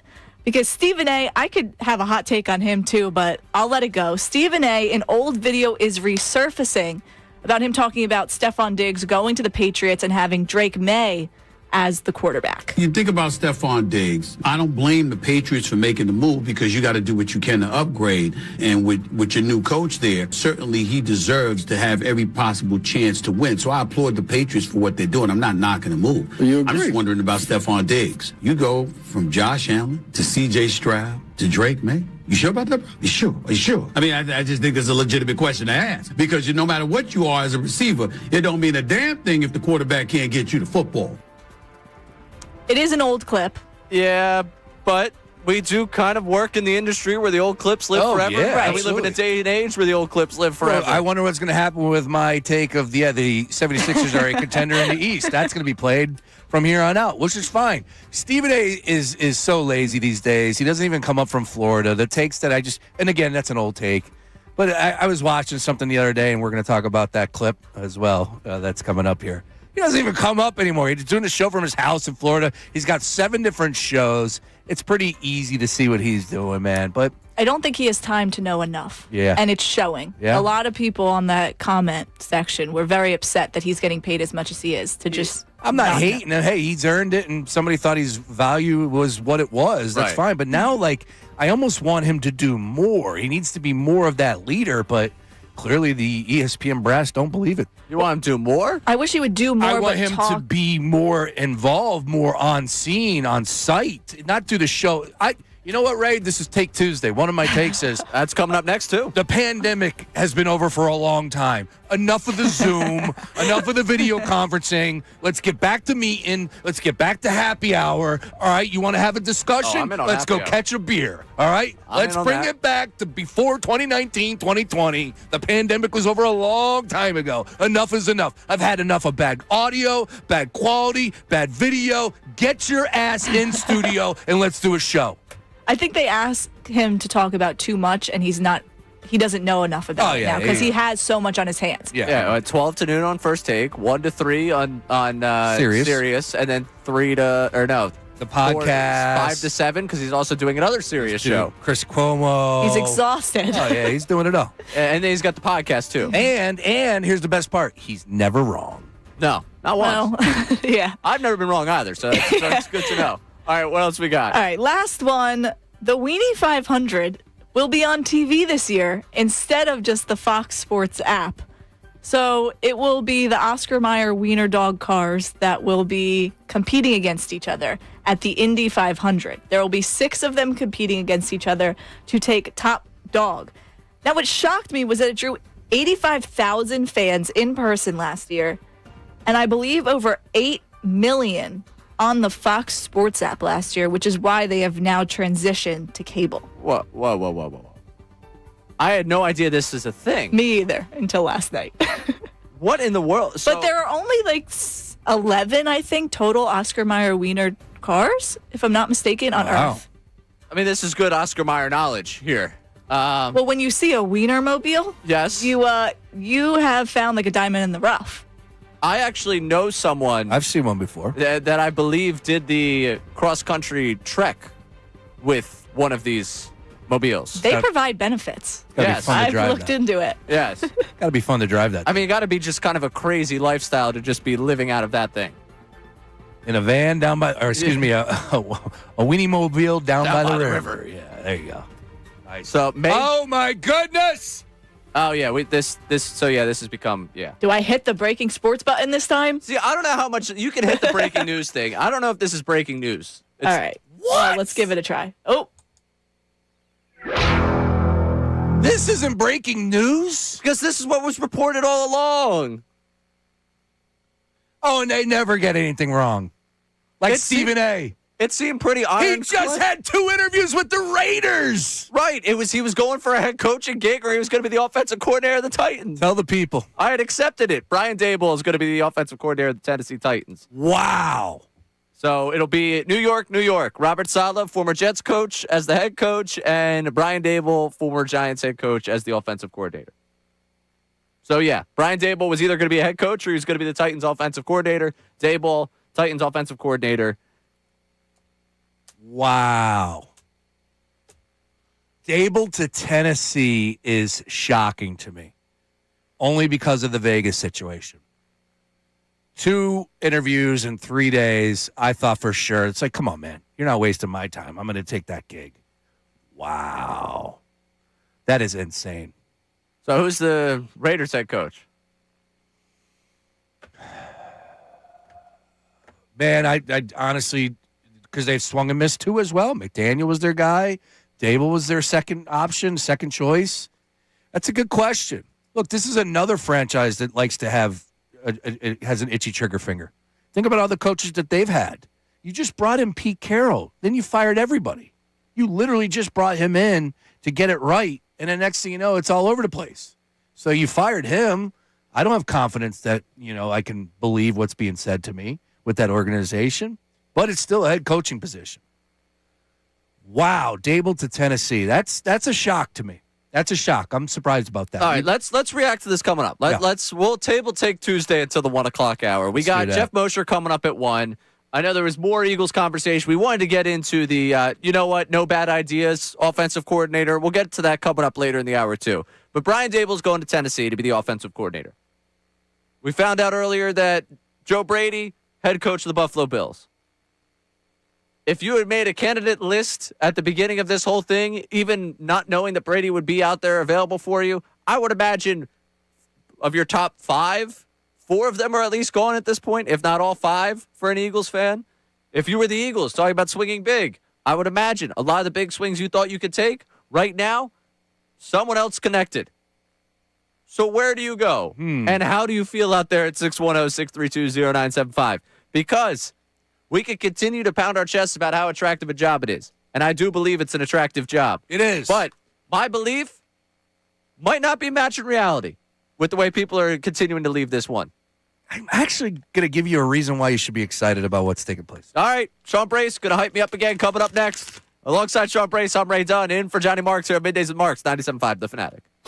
Now on 97.5 The Fanatic Sports Update. 2 difficult losses. I'm Patricia Caputo with your Fanatic Sports Update. The Sixers will look to bounce back tonight against the Bucks after losing by 37 points to the Hornets.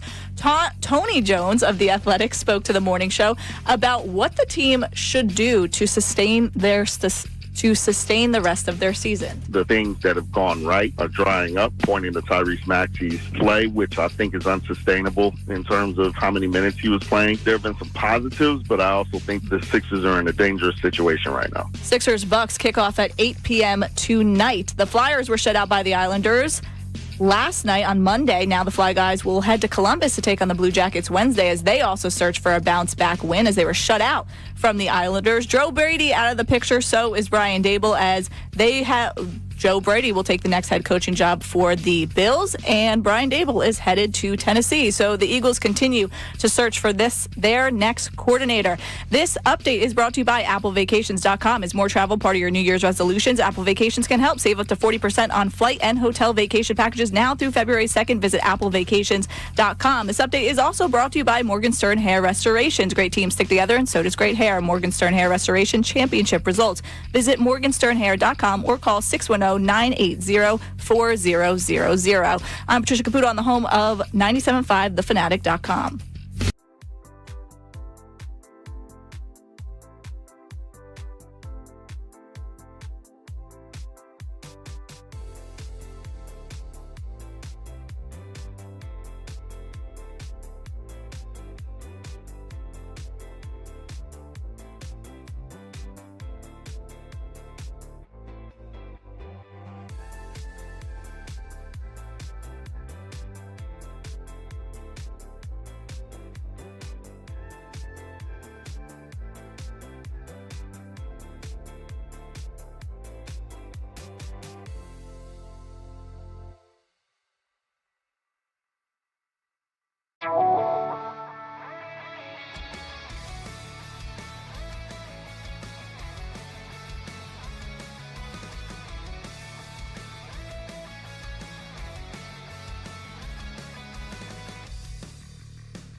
Jeff Mosher of Inside the Birds and Philly Voice. Perfect time. And he will attempt to, I don't want to say make me feel better, because I imagine that he's not going to just tell me to feel better because I should feel better. But I'm hoping that I walk away from that conversation feeling better. That's the hope here on Middays with Marks alongside Sean Brace. I'm Ray Dunn in for Johnny Marks, who will be back with us tomorrow. Now, you're going to attempt to talk me into what is left on the table here, because what we have all now witnessed over the last hour, we've been waiting for the dominoes to fall. Now, you remember, we did this yesterday, the exercise of when is the Eagles offensive coordinator search going to end? And my thing was Thursday, because I think Wednesday we get Bills head coaching news. That lets the domino fall for the Raiders, and then we can start going down the line here. As it turns out, the Bills were like, Ray, you don't know how things work in the NFL. We want to get this done a lot quicker. It's been a week now. Let's get Joe Brady locked in. They go for Brady. All right, Dable, you're not getting the Bills job. Your reunion with Josh Allen, not happening. What do you have to do? Well, Dable, you had your second interview with the Raiders. Titans, Titans have been sitting there just like, hey, Ryan, you still there? You still on the other line? Are we going to get you for the offensive coordinator job? Finally, they lock it in with him. So Brian Dable off to the Titans, and Joe Brady settled in with the Bills. So those two names off the list after we've continued to cross names off left and right here. What is left? Jim Bob Cooter. Hello. Matt Nagy. Jimmy Bob Coots. Which by the time he gets here, I want to very much clear up how to pronounce Matt Nagy, because I found a Chicago story that says it's like Peggy, but with an N. So I can't go Nagy. Nagy? Well, I've heard Nagy. Like, no, yeah. But Nagy's cool. Yeah, I'd like to figure out by the time we get there what it is, because everybody's got their own version of it. It won't matter. It's hard to mess that one up, but I would imagine we can accomplish that goal if we need to. Sure. Jim Bob Cooter, Matt Nagy, and fill in the blank assistant, Frank Smith, McDaniel Light, and Gerard Johnson. Like, we're throwing names left and right here. We got here, there, everywhere. Sean Mannion was a name that came up earlier today. So Matt Nagy's probably the name that has the most name recognition. Correct. And it does kind of feel like we're walking down that path right now. The former Bears head coach was the Kansas City Chiefs offensive coordinator that got hired to go to the Bears. After the Bears goes back to Kansas City as the offensive coordinator. Please, Sean Brace, make your case for Matt Nagy and make your case to at least make me feel a little bit encouraged here. Well, look, that's where I'm at, right? I'm trying to not be positive for no reason, but I think there are positives behind Matt Nagy, and I'll list them. But again, I wanted Joe Brady, not happening. Yep. Brian Dable would have been a guy that I was interested in, obviously not happening. What I'm really intrigued about with the Dable situation, before we get into Matt Nagy, is that he was going to take the Raiders job, according to Schefter, if he didn't get it. Or he was going to take the Titans job if he didn't get the Raiders gig. So it seems like even though he did have 2 interviews with the Raiders, he wasn't going to get that gig. Now, Kubiak is a name to watch out for the Seahawks, offensive coordinator, young up-and-coming guy. We talked about him yesterday. We shall see. Over to the Eagles and Matt Nagy, and that's all that matters here. I would just say this. Again, he has had history in this league. He's been coaching at the professional level since 2008 when he started with the Philadelphia Eagles. Then went to the Chiefs for a stint. Then he was a head coach in the league. 12 wins first year, 8-8, 8-8, and then the wheels fell off. 6 wins. He was fired. Understood. Had his ups, had his downs. But then goes to Kansas City, and I get it. Some of those offensive numbers went the wrong way, but I believe, if we're honest with our assessments and we trust our eyes, so did that team as they continued to get older, and specifically this year where they really struggled. But he had playoff success. He was the quarterback's coach in 2022. I believe that was a Super Bowl appearance. 23, I believe that was a Super Bowl appearance. One of those he won. Last year, 24, offensive coordinator with the Chiefs, another Super Bowl appearance. So he's had postseason success with the Kansas City Chiefs. All right. And last but not least, we talk about Andy Reid in such a different manner since he's taken over the Kansas City Chiefs and had the success. It's just a whole new world, a whole new body compared to what the Eagles had and the way we talked about Andy Reid for years. He is considered one of, if not the best, offensive mind in professional football. When it comes to scheming plays, nobody does it like Andy Reid. Did he have Patrick Mahomes? Sure. Yeah. But that's not what's being said about Andy Reid over these years. He is the best of the best. And what did Matt Nagy do? He went over there and worked with Andy Reid, learned from him in these past years, had playoff success, understands what winning culture is about, preparation. I think the offense, we talk about what the want is for this next guy to come in. I think he fits that mold, fits that billing when it comes to revolutionizing the offense. That's not the expectation. It's to take a step up with this offense, find what works and build off of that. I think Matt Nagy can do exactly that. You want revolution? Well, that's where a guy like Joe Brady would come in. You want a revolution? Maybe one of these other young whippersnappers that are 30, 33-year-old guys that we've never heard. This Frank White from not Frank White. Is it Frank White? Smith. Frank Smith, close. Frank White, I think, was the drug dealer, an American gangster. Anyways, it'd be a lot better if that was the case. That's a revolution right there. Exactly. Frank Smith, you want a revolution? All right, McDaniel Light, come on in. That's not with Matt Nagy. Matt Nagy is a name that knows what it takes to be around a winner, to take this offense up another level, not revitalize it and change it up. No, I think what they have with Matt Nagy would be enough. Again, it's not going to be a liking for some Eagles fans out there, but for me, I'm actually positive on Matt Nagy. All right. Sell you a little bit? Yeah.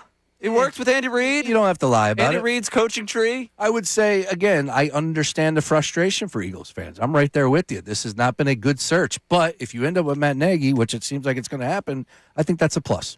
Higher floor candidate, maybe?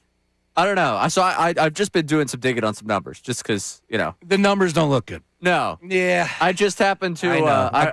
I avoided those. Yeah, I went to Football Reference here. So, that first year in Chicago was nice. I mean, they had the home playoff game against the Eagles, double doink, I heard that. Yeah. He would have won a playoff game. Cody Parkey happened. That year, they were top 10 in scoring, offensive-wise. So that's good. Since that time, Brian Johnson has more seasons as a top 10 scoring offensive coordinator than Matt Nagy. What's he doing?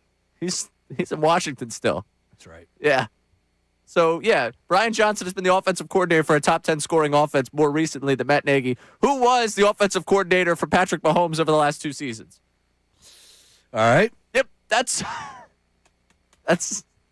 okay. So why would people be sour as I'm seeing, if they announce Matt Nagy, I'm going to puke? Like, okay, dude, that's all funny, fine. But really, Matt Nagy makes you puke? Why? Why is it so drastic that Matt Nagy is just going to be a complete failure and getting rid of Patullo would be, revisited as a mistake? I can't see that happening. I think, to me, the real reason for it over the last couple of years is because what we heard at the end of this season for the Eagles was, well, you remember that 2023 Chiefs team. They just turned it up in the postseason. Now, the 2024 Chiefs, they won a ton of one-score games and won 15 games. And, when they got to the Super Bowl, I think a lot of people still anticipated they would beat the Eagles because they were the Chiefs. The three-peat was written. I know locally we were pretty confident, but nationally, a lot of people were in on the Chiefs. I just go back to 2023 Chiefs. Oh, they're just going to dial it up. Well, yeah, Mahomes was able to dial it up. They ended up winning the playoffs. They ended up finding a way to win. 2024, they were a good football team with him as the offensive coordinator. This year, I watched them regress very much so with him as the offensive coordinator. And Andy Reid, and we'll play it for you coming up in the next segment, advocating for him to be a head coach while getting a new offensive coordinator himself isn't exactly a ringing endorsement of the work that the two of them were doing together. He's moving on to pursue other endeavors for his career. Well, after the season you just had, you're moving on from him so he could go get a better job? This was in the work apparently last year. Okay. All right. Well, I would say my point on that isn't really all that good is the fact that there were so many openings and you're not getting a head coaching job. That's not good. No. So, including there's still 3 available. We'll play Andy Reid selling you on Matt Nagy. And also, coming up next at 610-632-0975. One, I want to hear from people how they're feeling right now. Because if you're feeling like me, I think we could do a nice little, hey, it's all okay. Let's all come together and commiserate a little bit. Also, I want to hear at 610-632-0975. No wrong ideas. This is officially a no bad idea segment.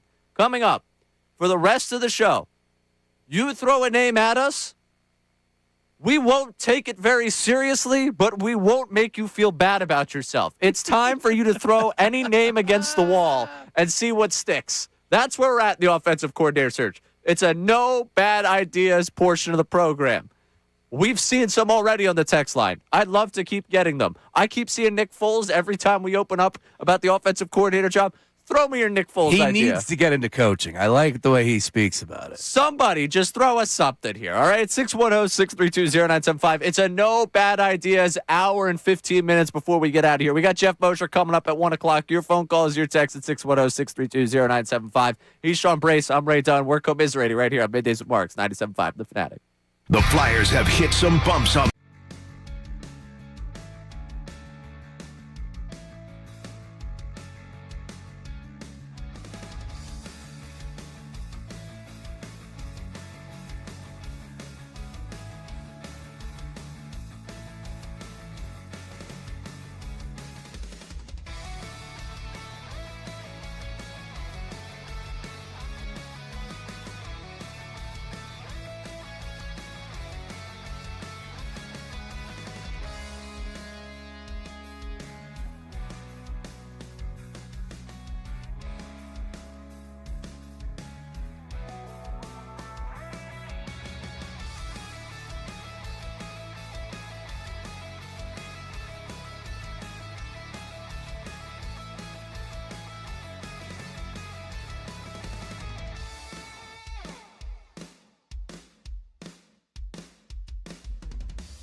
segment, Jeff Mosher, Inside the Birds, Philly Voice, joins us to break down everything going on with the Birds, which is a whole lot of interviewing and not a lot of hiring.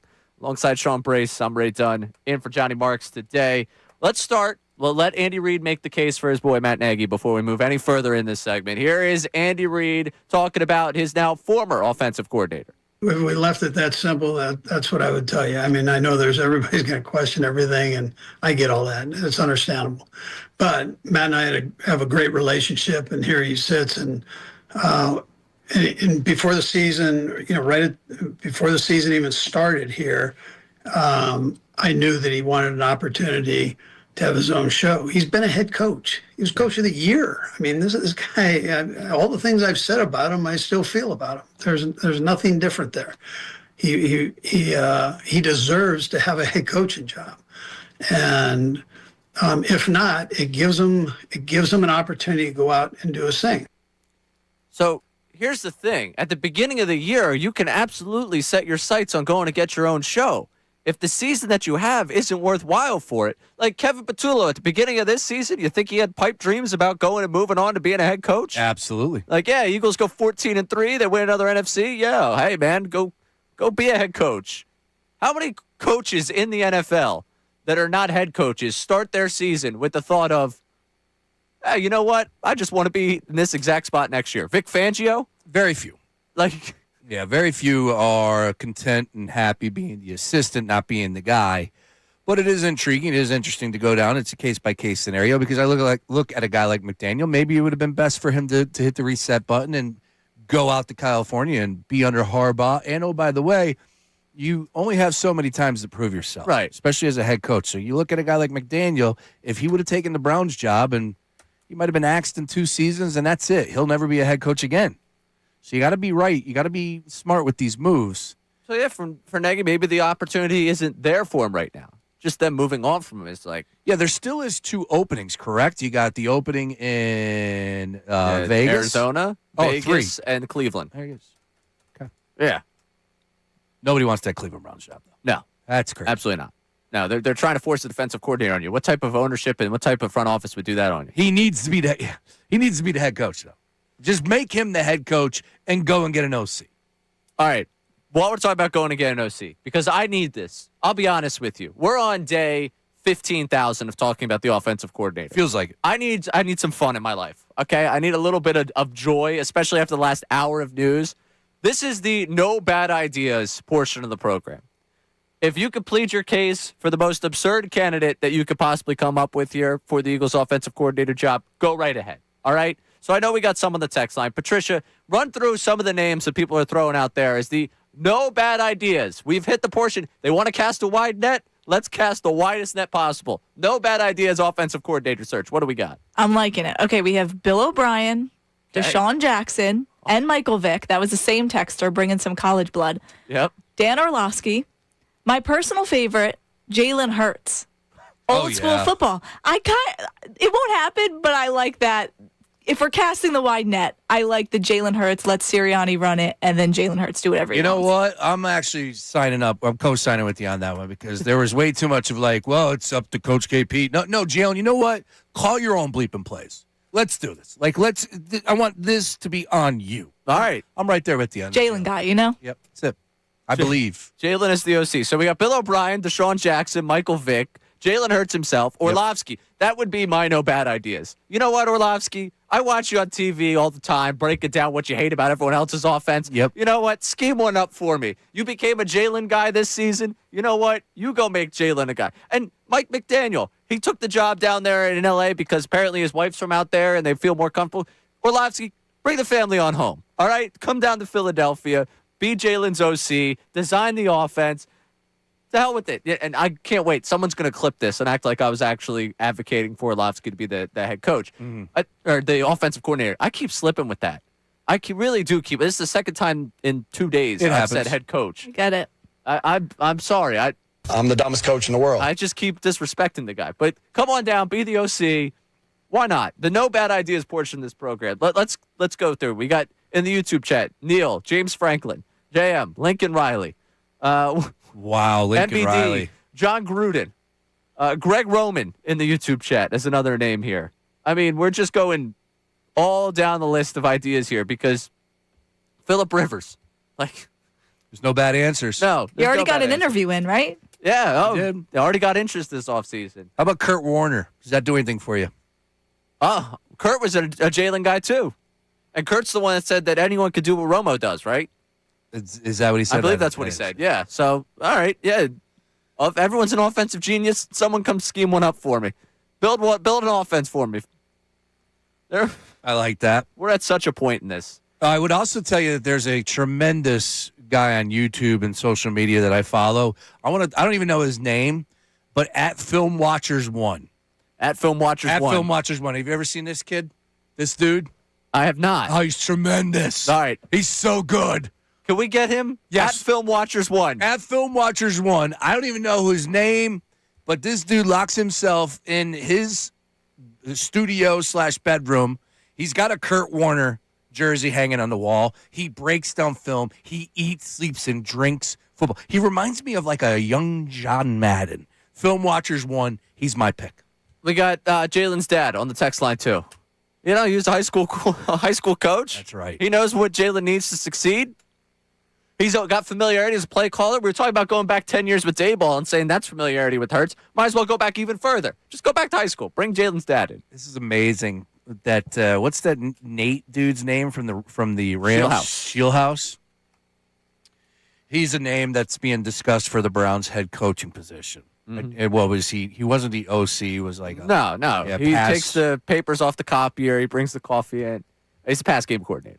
But when he touches the papers, McVay's brain seeps into those papers, right, and it goes into his bloodstream. So that's where he can be the offensive genius we need. I don't know.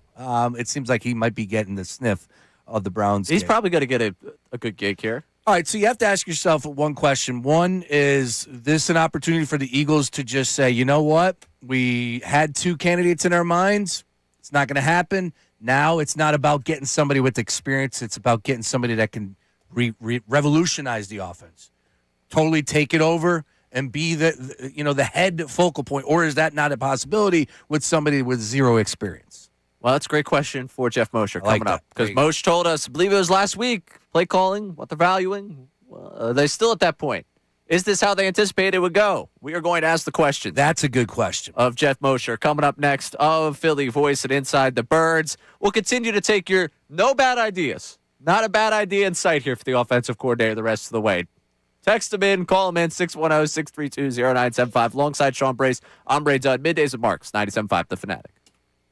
Now on 97.5 The Fanatic Sports Update. Loss after loss after loss. This update is brought to you by Tirzepatide. It is also sponsored by Orderly Meds, affordable GLP-1s. New year, new you. Get results. Orderly Meds and GLP-1 Tirzepatide starting as low as $149 a month. Visit loseweight.com. Eligibility required. Visit loseweight.com. The Sixers will take on the Bucks tonight as they look to snap their two-game losing streak. Most recently losing by 37 points to the Hornets. Joel Embiid expected to play. Tony Jones of The Athletic spoke to the morning show discussing the sustainability of the Sixers season. The things that have gone right are drying up, pointing to Tyrese Maxey's play, which I think is unsustainable in terms of how many minutes he was playing. There have been some positives, but I also think the Sixers are in a dangerous situation right now. Sixers Bucks tip off at 8 p.m. Fly Guys have off tonight after being shut out by the Islanders at home Monday night. They will head to Columbus to take on the Blue Jackets Wednesday.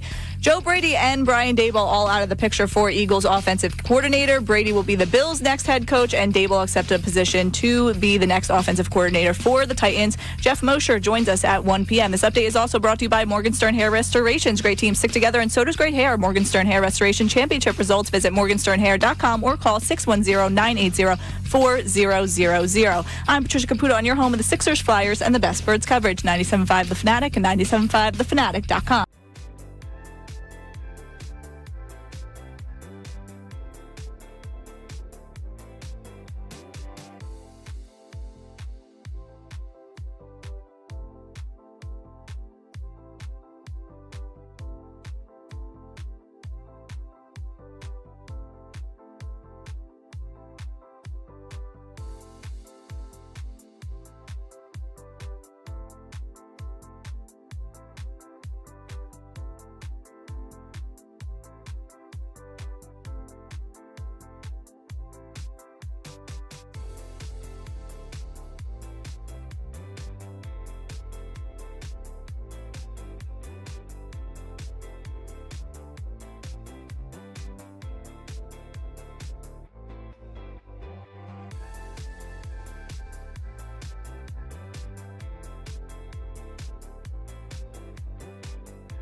We've got a lot of information over the last hour and a half about who won't be in Philadelphia. To help us get a better picture of what exactly is going on in Philadelphia, joining us here on Middays without Marks today, Sean Brace alongside myself, Ray Dunn, hanging out with you, is the one and only Jeff Mosher from Inside the Birds and Philly Voice. Jeff, how are you today?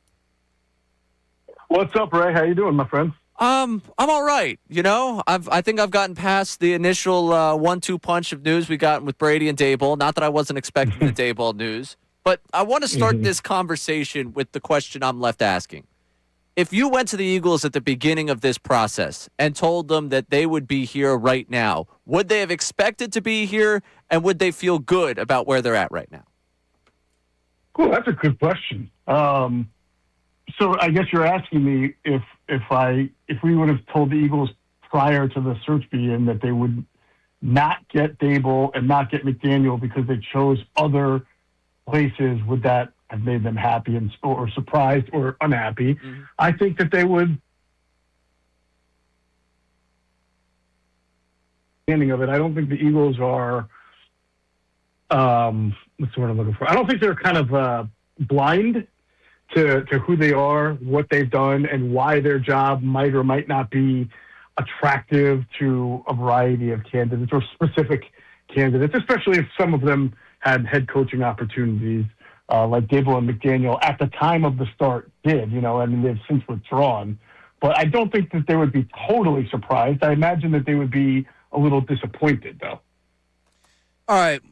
Jeff, let's get into I need the list, and has it changed in your mind? Because we went down as far as like the boxes that the Eagles are looking for. And obviously, you know, to bring in a new OC, you know, you want someone that can add a little wrinkle to the offense, maybe not have total control of it. You want someone to help out Jalen Hurts. What else is important right now? Do you think that's changed in their minds? Because, and also with the list of candidates that they've hired, or the interviewed, excuse me, they haven't hired anybody, obviously. Do you think that that has changed at all as far as the direction and how it's gone now with Daboll and Joe Brady both off the list and McDaniel as well? Well, I certainly felt going into the process, Sean, that they would want a proven play caller. And obviously with guys like Daboll and McDaniel and their interest in them, that would make sense. You know, I mean, the last two guys who have had this job who are not play callers obviously got fired after a year. And you heard Howie Roseman talk about the urgency to win now. So obviously they don't want to go through the same process of having to have somebody nurtured through the job, specifically when Nick Sirianni hasn't really proved he can be a nurturer in that regard. So you look at Kafka, right, Nagy, those guys, but they've certainly kicked the tires on enough guys without play calling experience that leads me to believe that they have to have a plan B. If we're not going to get that guy, or if there's a guy out there who we interviewed who does have play calling experience that we just don't love, then we need to open up our minds to at least bring in someone who we think is really bright, comes from a good coaching tree, has good philosophies and strategies, and can explain them really well in an interview to make you believe that if you hire them, they're not going to need to have their hand held throughout the year. I hate to put it that way. It sounds like I'm disrespecting Kevin Patullo, but you get the point I'm saying. They want somebody to be able to take over this offensive operation, add some really good, fresh concepts, help the quarterback, help the offense in general, get it back to where it was, and not 7 weeks in sort of be struggling to find some answers. And something you said to us a couple weeks ago keeps sticking out in my mind about, we were talking about the kitchen renovation versus, you know, just tweaking, you know, maybe a new kitchen table, maybe a couple new chairs instead of just blowing the whole thing up. At this point in the search, when they have missed out on some of the experienced play callers that we think could really, you know, revolutionize a bit of what they're doing offensively, is it time for them to consider that renovation and just look at the schematics of what they're doing instead of that experience of play calling? Or is this a point where they should be stubborn in the idea that they need a play caller? That's a great question, man. And, you know, it kind of brings me back to something I'm writing right now for Philly Voice. And it's the two things can be true at the same time dilemma that the Eagles face, right? The statement one here is that the Eagles, doing it their way, have been extraordinarily successful. 2 Super Bowls, 1 Super Bowl win, playoffs every year, but that also statement two, well, the job doesn't seem very attractive to some really good offensive mind. So where do you go? Do you stick with what you've done, which has brought you success, or do you try to blow it up, as you're suggesting, and find somebody that is going to radically change what you do, which is a very difficult discussion internally to have. And I don't think anybody in the Philadelphia area who's an Eagles fan, right, would trade all of the success that the Eagles have had just to say the offensive coordinator spot is more appealing. Is that fair to say? Mm-hmm. You wouldn't trade that, right, for everything the Eagles have accomplished, just to get a better offensive play caller? Mm-hmm. Okay, so given that, the Eagles have done both. They have looked at guys who can come in here and continue or maybe build off what's been done, and they've looked at guys who come from completely different offensive backgrounds. So they're clearly open to it. I don't think they're wasting their time. When you talk to a Declan Doyle, who's running, who's the offensive coordinator for Ben Johnson but doesn't call plays, when you talk to Frank Smith, who is the non-play calling OC for Mike McDaniel, you talk to Sean Mannion, who's only been, they're going to talk to him twice, only been a position coach for a year. He's only been an NFL coach for 2 or 3 years. Then you're clearly looking at guys who can come in and make some radical redesigns to what you do. So that's, to me, the Eagles are, it's not that they're playing it both ways. They're interviewing a wide variety, and they're looking to see which guy really impresses them that they believe can come in and make this offense better. It could be a guy who's just adding to what they've done, or it could be the guy who just guts it all. I think that both options are on the table. They just have to figure out which one they're most comfortable with. But don't be, and I've said this since before they fired Patullo, it's hard to look at 5 straight years in the playoffs, 2 Super Bowls, and 1 Super Bowl ring as a reason to blow everything up. It's hard. It's easy for us to say it, and I believe that just because you've done it in the past doesn't mean you're definitely going to do it in the future, but coaches are double down types of people. And so I wouldn't hold my breath that they're certainly going to bring in somebody who's going to just radically redesign everything they do. I had a Matt Nagy question for you because I know you've been around the block, Jeff, so you obviously know a ton about Matt Nagy and what he brings to the table, but you just said Sean Mannion had now number 2 interviews, second time with the Eagles. Do you think he's the leader in the clubhouse right now? Hard to say. I mean, it's first, I believe it was Mike Garafolo who reported that he's coming in for the second interview, so that they clearly have some interest in him. He's an interesting guy because, he's an interesting guy because of his coaching influences. He played for Sean McVay with the Rams, and then he spent the last few years of his career bouncing between Minnesota and Seattle. Now, Minnesota's head coach is Kevin O'Connell. Seattle's offensive coordinator, Shane Waldron. Both of those guys, they coached under Sean McVay. His current boss, LaFleur, coached under Sean McVay. So if you're bringing in Sean Mannion, and I'm going to guess, and not having ever spoken to Mannion, that those influences are a big part of what he wants to do offensively. If he's got these great views, then you imagine he's coming in to bring some kind of McVay style of concepts to the Eagles offense. Or counterpoint, because we've seen this before, he's so young that he's not going to come into this situation and act like he's got control over everything. And it's a guy that Nick Sirianni can still kind of exercise some control over and say, yes, we like these concepts, but we still want to do it the way we do it here. So we're going to run the ball a lot. We're going to mix 11 and 12 personnel. If some of your McVay-like passing concepts will work with that, that's great, but this is what we want to do. So again, it kind of leaves us in that same position of not exactly knowing where the Eagles are going with this. As you look at the candidate list, is there someone at top of Jeff Mosher's list of candidates so far that obviously we've gotten further down the list, but you know this better than anyone else in terms of just breaking down the film and knowing what they're about? Is there someone that would match what you think the Eagles should go for in an offensive coordinator? One name that I thought might surface but hasn't, and I thought fits well, would be David Shaw, the old Stanford coach who's been with the Lions, I think, for the last year or two. David Shaw, if you remember his offenses at Stanford, gave us Zach Ertz here in Philadelphia. They were very tight end centric. They were very run the ball with multiple tight ends on the field centric. Did a pretty good job there. Really brought Stanford into the national spotlight when Andrew Luck was their quarterback, and even had success. Davis Mills is in the league. He's Tanner McKee from the Eagles, right? So David Shaw did some pretty good things offensively there with Stanford in a way that the Eagles like to do things, with multiple tight ends and running the ball and really playing the kind of a ground and pound style and then throw into the tight end. So I thought that would make sense. I thought Thomas Brown, Patriots pass game coordinator, has been, working alongside Josh McDaniel all year. And obviously the Patriots are great. They're in the Super Bowl. And Thomas Brown was in Chicago for a couple of years. At one point he was voted by the NFLPA, one of the NFL's top OCs when he was there in Chicago. So that was a name that I thought would interest them. But gosh, there's so many guys out there, But those are two in particular I thought would be interesting. We were just doing a fun segment where we were taking wrong answers only. Ray throws Dan Orlovsky. I thought that was a pretty good pull. How about this name? What's How about Nick Foles? Yeah. Wrong answers only. There you go. Wrong answers only. What's Lane Kiffin up to these days? I haven't heard much about him. Do you think he can, do it with the Eagles here? No, I kid.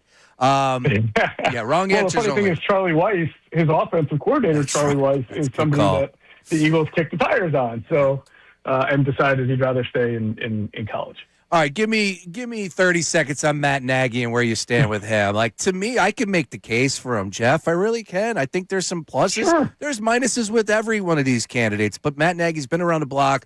Obviously, was with the Kansas City Chiefs 2 stints, had his own operation with the Bears, won 12 games, Coach of the Year, as Andy Reid pointed out. I think there's a lot of pluses, and it just isn't really selling itself to the fan base. I understand that. But your thoughts on Matt Nagy if he was named OC? Yeah, man, this has been a tough situation for Matt. I think, he believed he was going to have a job already, whether it was a head coach or an offensive coordinator job, got squeezed out of it. I heard the Ohio State job might be in play, and that went to Arthur Smith. And I feel like you see Andy Reid now working hard to let the league know that Nagy's a good coach and that he didn't just hire Eric Bieniemy to move on from Nagy, but because he thought Nagy was going to wind up being a head coach and coordinator because that's what Nagy wanted to do, call plays. So I think he'd be fine, honestly. There is a part of me that thinks the Eagles just need a guy who's a proven play caller and how he will deliver a pretty good offense, as he's been known to do, even if he has to trade A.J. Brown. And then you go from there. You see if it all works and, what the offense looks like. But I think he could do a lot worse than Matt Nagy, and at least there's some comfort in knowing he knows the area. He's been with the team before. He knows he's worked with different quarterbacks. He's worked with a variety of different quarterbacks, and many of them very athletic quarterbacks. He's called plays. There are certainly downsides. When he was in Chicago, he was calling plays, and he gave it up, then he took it back, then he gave it up. But you could say that about Dable in New York. He did the same thing there, and also Nagy is. I've met him a few times. Knew him when he was with the Eagles. I mean, he's a spirited guy. I'll give you that. And, if you're a spirited guy like Nagy or Dable and, you've got a quarterback who you might have to butt heads with a few times, it can get a little ugly. So, but that's all. Listen, that's what everybody knows that. That's pretty much with any offensive coordinator who's spirited. John DeFilippo was very spirited and he butted heads with Carson Wentz, but he got Carson Wentz to play at an MVP level. So we all know that. I think he could do a lot worse. Jeff, last one for you here. For you, Jeff Mosher, you are going to be interviewed to be the offensive coordinator of the Philadelphia Eagles. What would be the biggest? There are concerns. There's plenty of concerns to go around. What would be the biggest concern for you in taking that offensive coordinator job? Obviously, I'm glad you asked me that, Ray, because I got scared when you asked me to play offensive coordinator. I'm not drawing up great schemes on a napkin, I tell you that. But I think hand in hand would be, what's the state of my offensive line as far as, if I'm sitting in the chair asking questions, I'm asking what the medics, the physicians think about my center and my left guard and their ability to get back to the level they played at prior to their surgeries. And of course, the right tackle, Lane Johnson, what his situation is. I need to know that going forward. And of course, I'm going to want to know, what's the outlook for A.J. Brown. And then my follow-up questions would be, well, if any of these guys that we're talking about, you don't expect them to either A, be playing at a high level or B, with the team, then what is the plan going forward, as much as you're able to say? Because obviously the offense looks a lot different if it doesn't have A.J. Brown and Dallas Goedert. And by the way, John Dotson's a free agent. So when you're at 11 personnel, you're talking about 3/5 of your team might be gone from the last few years that brought you all that success. And then, of course, if your offensive line is not the same, it's not the same Eagles offense we're talking about. Jeff, always great talking with you. Appreciate you joining us. Look forward to talking to you next week. Good stuff, Jeff. You got it, guys. Take care. Jeff Mosher of Inside the Birds and Philly Voice there. I realized just how long we kept him on the air there, and that was just because, man, he just gives great stuff. Yeah, but it's also breaking news. Yeah. Just not one but two candidates out. And Joe Brady was at the top of my list. Dable was clearly at the top. Well, Brady was on top of both our lists. Dable was clearly on the top for a lot of people out there. Gone. Takes the Tennessee gig, which adds another wrinkle to the story. It's not even a head coach. Now, Sean Mannon is interesting. He's down there at the Shrine Bowl. Is he? Yes. Do you know where the Shrine Bowl is being played? Because I did not. Is it still down there in Alabama, Birmingham? Frisco, Texas. Ah. What's that down in Birmingham, then? It's being played tonight. Is that the Senior Bowl that's down in Birmingham? Yeah, that's the Senior Bowl. Yeah, there you go. Mobile, Alabama. So this is being played tonight at 6 o'clock, and he is the Packers and West team quarterback coach, I want to say. So I don't know. There's a YouTube interview that I'm looking at right now. I haven't had an opportunity to listen to it. But if he's, again, I just made the mistake as far as with Dable getting his second interview with the Raiders. I thought that meant something. Clearly, I believe this should mean a little bit more if he's getting a second look here from the Eagles. This could potentially be the guy. Could be. 33 years old, man. Hey, man, that's ancient. Let me tell you what I was doing when I was 33. You want to be the Eagles OC. Hopefully you got some thick skin. Oh, yeah. Former quarterback, third-round pick, I believe, too, as well. I think I just feel like it gives me the sense that we should be reading up a little bit more on this guy and not believing that Matt Nagy is the next come on down at your gig. All right. I know. I'll take that. Now, does that change it for you? Does that change it for you? Does that excite you a little bit? The unknown? I'm a control freak, man. No, probably not. My life, unknown. I'm all right. I like the known. And there's not a known. That's the thing here at this point. I don't think there's we like to trick ourselves into the known. There really is no known commodity because you could get a Dable and Hurts could be ready to fight each other by the end of August, and it could go, to hell. Then you get McDaniel and Sirianni could meet for the first time, and McDaniel could leave there like, oh, man, I got to start vaping again because this guy's going to drive me nuts. Like, correct. You got to walk down. And Patricia liked that one. I'm glad somebody. I got it. I liked it. Yeah. He said he did. He did. Yeah. Because that video went viral. Yeah. That's what he says. That's what he says. Yeah. And I quit smoking. It's like, come on. Nice. Yeah. Out of the public view. Yeah, of course. Yeah. Got to keep that away from the public view. Moshe there, he did lean back into more of the play calling experience when he got to break it down everything. It seems like he still feels play callers what they're going to value. And his biggest concern was the biggest concern that I talked about last week, where it was like, yeah, your uncertainty personnel-wise offensively. Quarterback, you want to do your quarterback thing? Sure. You want to do the head coach thing? Sure. You want to do all the structure of this entire team thing? Sure. You want to do the fact that it snowed 9 inches here and out in California, you're just asking whether it's going to be 75 or 80? Yeah, you can put all those things as reasons not to choose it. If that offensive line is banged up, not to the point where it's an off-season recover, but it's like these guys are going to be less effective. If Lane Johnson's like, yeah, maybe I got a year in me. A.J. Brown's like, I'm out. Like, you could look and say, Dallas Goedert doesn't sign back. Because that's 5 of 11 guys, and I don't think you lose all 5 of them. But all realistic possibilities. Right. The personnel is a concern. Absolutely. It should be a concern. I was glad to hear Jeff say it. When you hear something, you're like, man, no one kind of stood with me on that one. Then Jeff brought it up, and I was like, oh, it's good to see you. Join me over here, Jeff. I would also put this out there, too, as well. Not to say that, didn't stand with you, but I understood where you're coming from. Absolutely believe you on that one. The fact that you have these teams right now, I don't know, I guess we're going to have a little bit more venom because it's here in Philadelphia for our Eagles. But look around the league, right? The Bills fired McDermott, head coach. They bring in their OC. Okay? Yeah. I mean, you're still staying with the same there. Baltimore, Pittsburgh. Remove greats. Yeah. The best coaches that those franchises have ever seen. Well, maybe not Tomlin, but clearly for Baltimore with Harbaugh. What do they get? All right, you're getting an unknown with Minter. You're getting McCarthy. Yeah, the back. I saw the Steelers coaching hire is described as pooping yourself and taking your shirt off. Well, I like that. Yeah. The it Browns, fixed the problem. We don't expect them to get it right, but really, you're going to remove Stefanski, and then now who you getting in there? Oh, by the way, Raiders had Pete Carroll. You brought in Pete Carroll for a reason. Mm-hmm. I get it. He didn't win this year, but was that the expectation? It's Pete Carroll. You hired him for a reason. And now he's fired. So I just look around the league, and there's a lot of question marks, a lot of questionable decisions. So I don't want people to freak out about the Eagles. They're still one of the better organizations, and I think they do deserve the benefit of the doubt, even though Dable and McDaniel and Brady all said no. They've got a very high floor because of the talent and because we've seen them do it before. In this room, yes. Yeah. But I don't know about people listening in their cars. Yeah, I guess people writing blogs. So am I going to have to start doing the caveat that me being underwhelmed and concerned about the offensive coordinator search is because I hold them to the standard of getting back to a Super Bowl? I like that. That sounds like a segment. Okay, because that's the truth. I'm not concerned about it because I don't think that they could be a playoff team a year from now. They're a playoff team this year, and we had Colin Cowherd saying that the offensive minds here were playing with crayons while everyone else was playing with ChatGPT. Was he lying? No, that's what I'm saying. Yep. I was just saying so he could be the disrespectful one and not me.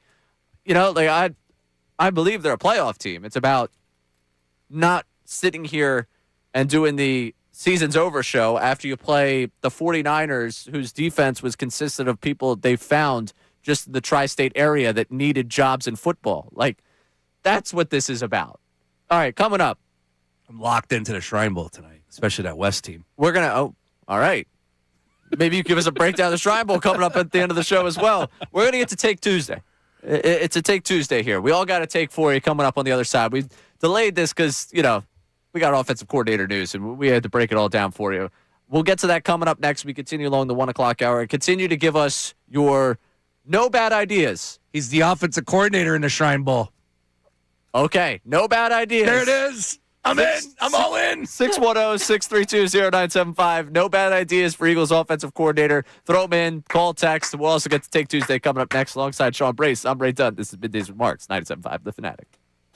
Now on 97.5 The Fanatic Sports Update. The losses roll on. I'm Patricia Caputo with your Fanatic Sports Update. The Sixers will take on the Bucks tonight as they look to snap their 2-game losing streak, most recently losing by 37 points to the Hornets Monday night. Joel Embiid expected to play. Tony Jones of The Athletic spoke to the morning show about what the team needs to do to get back on track. They really need to get all three of these games this week. Problem is the Sixers haven't played well in a position where they're the team that should win the game. They've lost 3 or 4 games where these are really gimme games that they should have won. Sixers Bucks tip off at 8 p.m. You can listen live right here on the Fanatic. Flyers have off tonight after getting shut out by the Islanders at home Monday night. Fly Guys will now head to Columbus in search of a bounce-back win against the Blue Jackets Wednesday night. Joe Brady and Brian Dable out of the picture for the Eagles offensive coordinator position. Brady will be the Bills' next head coach, and Dable accepted a position to be the next offensive coordinator of the Titans. So the search continues, but the Eagles did interview Packers quarterback coach Sean Mannion. This update is brought to you by Taco Bell. Crispy chicken nuggets from Taco Bell. They're anything but your usual nugs at participating U.S. Taco Bell locations for a limited time only while supplies last. I'm Patricia Caputo on your home, the Sixers, Flyers, and the Best Birds coverage. 97.5 The Fanatic and 97.5thefanatic.com. No.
do it. I can't do it. Can't wait. I think that's okay. Yeah. Yeah. You broke me, Scott. I just want to start the segment. Yes. Alongside Sean Brace, I'm Ray Dunn, in for Johnny Marks here at Middays with Marks. Music to his ears there. We're doing a Take Tuesday today. Patricia Caputo, if I could say your name. Better than Patty. Better than Patty. Better than what Bill that says. would actually be easier for you. Patty's producing the program today. No, they. Trish Bill already tries Patricia to get away with that. Caputo. You can do Trish, Trisha, Trish. You can make up a name for all I care. You know, for years, Patty. I was calling this one friend Becca. Her name was Rebecca, and I was the only one calling her Becca.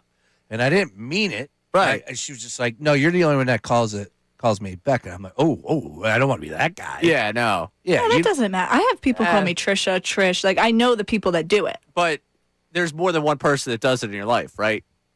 Trisha is really only my neighbor across the street. And then sometimes, like, older people. Some people say Patricia. Patricia? That's, like, the Polish way of saying it. So if they knew my grandmother, What if I call you Patrice? Patrice is fine. Patrice. Sure. I've gotten that a few times. I'm a fan of Trish. We got Patrice Trish producing is the usually program. the default nickname for me. All right, Trish. I think my issue is I go producing the program, and when it's Patricia producing the program, I think that's a problem for me. Wow. You got three P's in there. Yeah.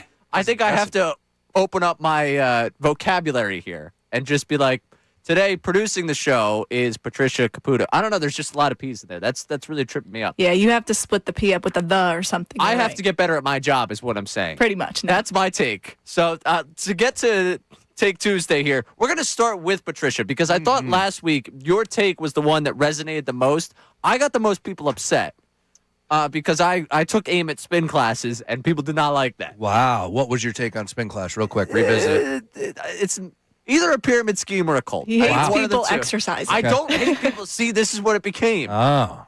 All right, so they open up the spin class. They open up the place. They have one instructor. Yeah. They get everyone hooked on these very early morning, and you've done this, very early morning workouts. Love it. Everyone's moving the exact same way at the same time. Okay. And they're all starting to wear matching outfits. The original instructor and all the people that they've recruited then make the people below them that were originally just participants instructors. Those instructors then recruit more people. Oh, yeah. And then you look at the way it builds. Well, that's not where I'm at, but yeah. Okay, so that is kind of pyramid Yeah, a little bit. scheme-ish. Yeah, Everything's like that nowadays. Like, you know all those health things? Like, take this health program, and then you'll get it, and then people can make money off it. It's like... It scares me. That's all I'm saying. Okay, that's fair. I just think about one day, one of those bicycles on the spin thing are going to break loose. Then all of a sudden, we've got all them out in the streets. Apparently, they haunt Ray on the street after 6 p.m. They all come out of their workout class and scare him. No, it's true. It's true. Go walk around any city neighborhood with young people. It's everyone's got their little tote bag and they're walking back from their class. And Real dangerous, they're right? all dressed in matching sets. They're all coming to get us. I was in Baltimore over the summer with the scooters. The scooters system down there is pretty cool. The scooters are terrifying. That would be a hot take for another week. That's a great take for a later week. All right, let's go. Patricia, what do you got? Take Tuesday. Take Tuesday. I know Andrew doesn't like this if I'm not mistaken, because I now 100% agree with him. If you are leaving snow on your car 2 days after it snows, knowing you had to go to work today, I saw a car that looked like the DeLorean and Back to the Future today. Like icicles. If you told me it came from Antarctica, I would have said 100%. You took the drive here. Glad you made it. Icicles. I was dodging snow when I'm behind someone. And it wasn't just trucks. Right. There was a car that I saw who didn't even bother. I mean, 3 inches of snow on their back windshield. That car couldn't see anything. That was Ray Dunn, just so you know. Probably. Way in. I believe how this came up last week was that I did not have the little brush, the scraper, when I was a younger producer here, when I was producing Salciunas at first during Middays. And he went on this whole rant, like Patricia just did, saying that it's ridiculous. And it became, hey, actually, your producer's one of those people because I just didn't have the equipment to, clean off my car. So he actually, the scraper I have, Salciunas bought for me. Nice. Ray, I actually used an umbrella earlier in the year. Which, that's another Take Tuesday. The umbrellas are the least of, just the dumbest thing we do. But I'll get to that some other time. We have jackets. Can you believe this guy? But you can't wipe your car off with a jacket. I guess you can try, but then you buy a scraper for $3. I think mine was $3, and it has the soft brush. and the one that you could scrape the ice off. Good scrapers out there. Exactly. Good scrapers. All right, so you are upset with those that don't clear off their car. Very disappointed. Yeah. We could have caused a lot of accidents today. All right, so take Tuesday for you was those that don't clean off the car are a disgrace. Need to be excommunicated. I think they just need to be more self-aware of other human beings. Like if every car shifts to the left because we don't know if this is ice or not, don't you think eventually that can cause an accident? It's dangerous. All right, so your public safety announcement today. Right, like Tuesday. PSA, be self-aware. You're going to do the windshields, do the top of the car too as well. Do all of That's it. And do it right when it snows. It makes your life a lot easier. I saw a lot of people digging out yesterday. I was laughing at how many people on my block were digging out. I was like, man, you guys waited to the next day. It was rock solid ice. Yeah, bad move. Yeah, you got to do it as soon as possible. Save the hot chocolate for later. There you go. Shovel now. All right, I got two takes. One sports, one in the normal world that we live in. I'll go with normal world first. I just want to say, like, if you're going to do a job, take pride in it. And that's pretty self-explanatory, right? But, for example, with the snow, I saw a guy directing traffic. There was a backhoe that was digging up snow, putting it in a dump truck, literally in the middle of the road, a busy road. And this guy that was doing the directing of the traffic to stopping one lane and then allowing the other one to go was half-assing it. And if there's a job that you got to be full throttle, you got to own it. I'm not asking you to put the whistle in your mouth to dance like the police officer from the movies, but you got to own that, man. You can't be wishy-washy when you're directing traffic. Also, in Target. Now we have removed all cashiers and everything is self-checkout. So the person that is in charge of steering the traffic into self-checkout, you got to be on it, bro. When one opens up, you got to have the next person rolling. Let's keep this thing flowing. It's bad enough that they're removing these cashiers, right? I It's agree. irking the heck out of me. Now we got to check out. The other day I bought a shirt from Target, brought it home. Guess what happened? I forgot to take the buzzer off, Ray. Well, I'm not a guy that takes the buzzer off. I'm a guy that just went through self-checkout. I don't have to take the buzzer off. I don't work at Target. You take the buzzer off. Enough of this. They only have the self-checkout now at Target? Yes. Wow, that would make me upset. You know, my Target. Limited. Yeah, my Target. Okay, by All your right. terms. I get fired up. I'm passionate about this stuff.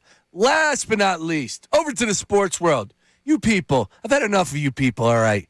Ripping on the Pro Bowl for years, making it what it is. It's just a disgrace what it used to be. It used to be fun program. You tune in, be played out in Hawaii. You saw punters getting destroyed, like Sean Taylor. Like things used to be fun tuning into the Pro Bowl. And all of a sudden, the whippersnappers came along and they took it away from us. And now they're trying to do something cool where they get Shedeur Sanders in because Josh Allen doesn't want to go, because all the big-name quarterbacks don't want to play. But everybody has an issue with Shedeur Sanders being selected to the Pro Bowl. Who cares? Just give me something worth my time to tune into. Pro Bowl in general, I'm not going to watch. But is Brock Purdy going to bring you to that TV? Is Baker Mayfield going to bring you to that TV? At least with Shedeur Sanders, a little bit of flash. Maybe I might tune in. There is literally nothing you could do unless you're paying for me to go down there and stand on the sideline to have me watch the Pro Bowl. That's why I didn't get upset about the Hula Shedeur Bowl, Sanders man. Or not the Hula Bowl. Put it back in Hawaii. Make it a bigger deal. But we need the players to buy in. That's the issue. I'm a Pro Bowl guy. I'm an NBA All-Star guy. Yeah, I'm a no bowl guy. I'm an MLB All-Star guy that's taking place here in Philadelphia this summer. I love it all. What happened? I'm a no bowl guy. Yeah, I'm out of the Pro Bowl. I like MLB All-Star Game's the last one left. I like Joe Burrow's mid-season idea. Do I think it will ever happen? No. What was it? But when he was like, you do the Pro Bowl in the middle of the season, you have the games and everything, just like MLB does, NBA, all of that, make it more popular.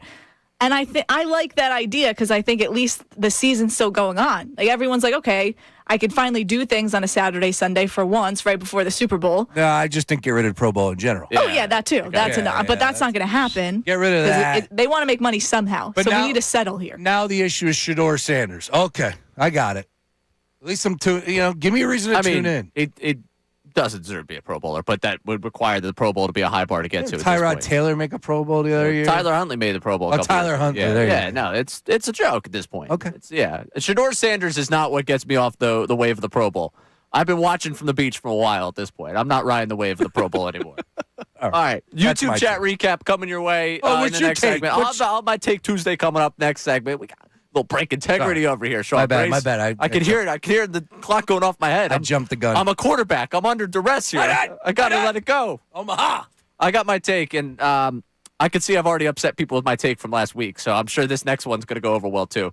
YouTube chat recap coming your way. We'll wrap it up here, heading it over to Unfiltered. Coming up next, Sean Brace, myself, Ray Dunn, taking you through Middays with Marks.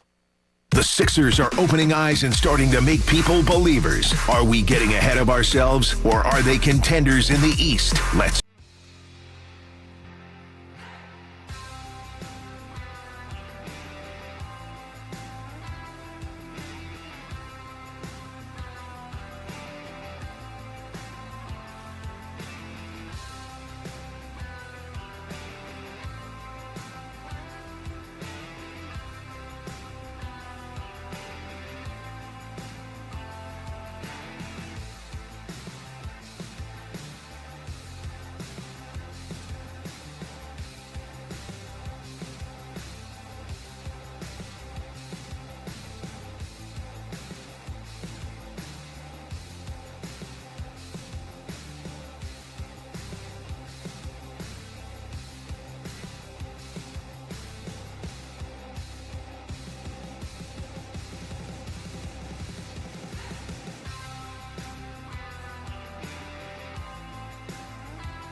Do some digging, and I'll tell you what.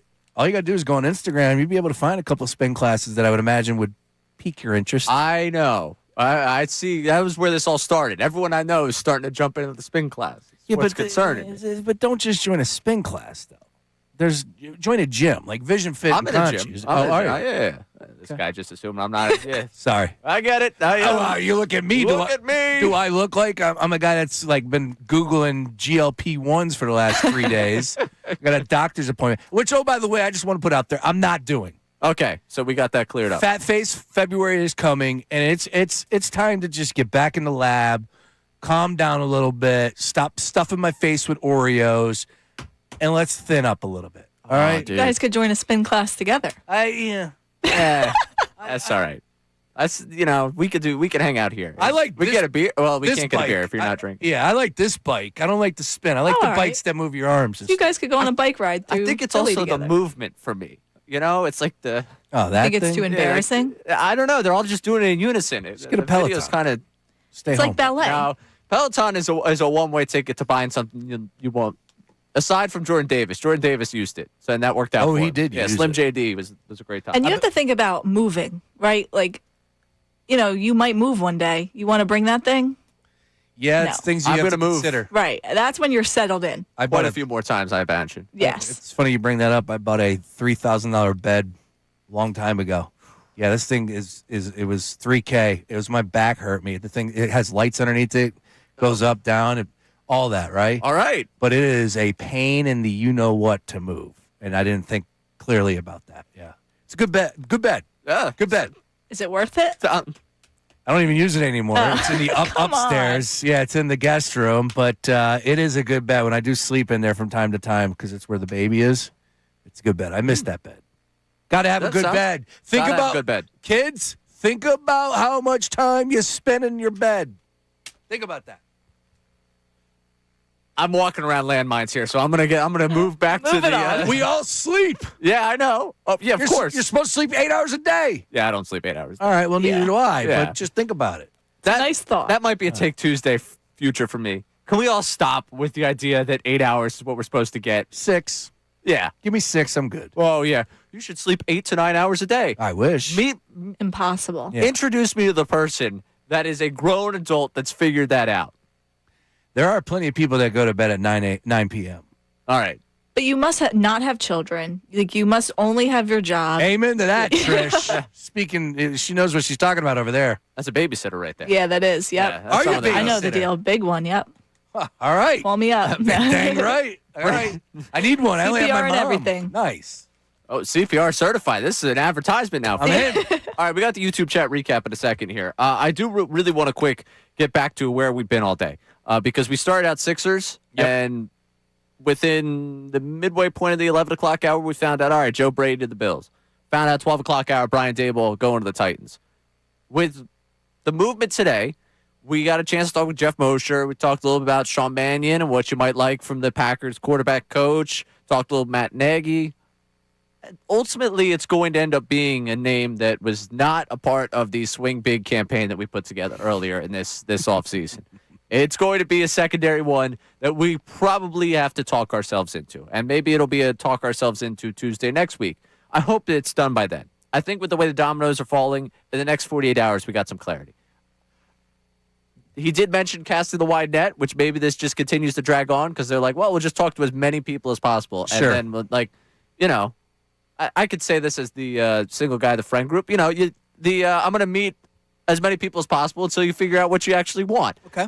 That's basically what I feel like the Eagles' offensive coordinator search is right now, where it's like, yeah, we're going to know at some point, right? You're going to figure it out at some point. Like you'll get the candidate in front of you and be like, yeah, that checks. That's what I'm looking for. Or just hire the last guy available. Yeah, or that. And that's kind of like the worst case for you. I would just say the only thing that's alarming to me is Daboll going to Tennessee, right? Like he chose to take that OC over your OC job. Why? Why was it? I think we have our ideas and reasons, but I think that if an Eagles fan said, that makes me worry, I'm okay with that. Yeah. Everything else, I think we have to be a little bit more patient. I know nobody wants to hear that. Not me. You were never getting McDaniel. You were never getting Brady. Daboll, I thought there was a chance, and here we are. All right. It's time. for our YouTube chat recap. Let's do it. It's time for the YouTube chat recap. How about filling us in? Let me tell you something else, man. Watch us live on YouTube every single weekday. I can't lie. Let me tell you something. It's the Middays with Marks YouTube chat recap. All right, first one. Hey guys, so you heard the news, but I really wanted to go and coach a proven MVP quarterback. The wings up here are pretty good too. Joe from Buffalo. Oh, yeah. Joe Brady, longtime listener to Middays with Marks. Day one guy. Big Joe Brady fan. Yeah. It stings, but I didn't think he was leaving Buffalo. Yeah. If he was, I was hoping he'd be here. Sure, I was right there with you. Yeah. He was my number one. He's my target. Now I feel like I was delusional. A little bit. This hurts. All right, what's next? Bill Colarulo would get the Eagles' offensive coordinator job, then make his father-in-law do the work. Kevin from the YouTube chat. It's a good line. It was a good line. Does the father-in-law ever call into the show? No. I actually think I would tune in for that. I would tune in for that for sure. Do they butt heads? Well, the father-in-law is too busy doing all the work around the house the Bill's supposed to be doing. Yeah. This is a long-standing thing. I've get along pretty well. I've actually had my father-in-law on my radio show before. Really? Oh, multiple times. Back when I was at the last stop. Oh, yeah. My father, he's a diehard. He's one of those that's probably losing their mind over the OC search. Shout out, Greg. I think Colarulo should. They do get along, but like it's oh gosh, you can't believe what my son-in-law had me doing type of relationship, I think. Ooh, that's not good. No, I mean, it's working. So, I mean, I'm not going to speak on another man's relationship with his father-in-law. Bill's got a lot of big bucks, man. You can't be having your father-in-law dig out the sidewalk. There's a lot. There's a lot there. There's a lot to learn. to unpack. Okay. What else we got? I'm new here. Sorry about this one too, guys. Jalen is a cool dude to work with. But have you seen this Cam Ward? He's the real deal. I'll be at Tootsie's if you want to talk later. Brian from Nashville. That's a good one. Cam Ward played well. Oh, I know the diehard tape for watchers like, oh, yeah, you can't criticize him, watch it. All right. And I was a Cam Ward guy. He's got a big arm.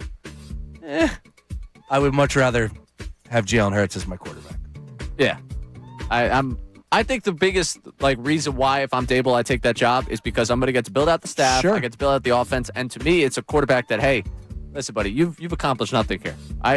Yeah, I get it. I just lost my job in New York, but let's. You can coach a little bit harder on a guy that's you've had half a season of success in Tennessee. Yes, then you can. Hey, Super Bowl MVP. This is what's worked for me.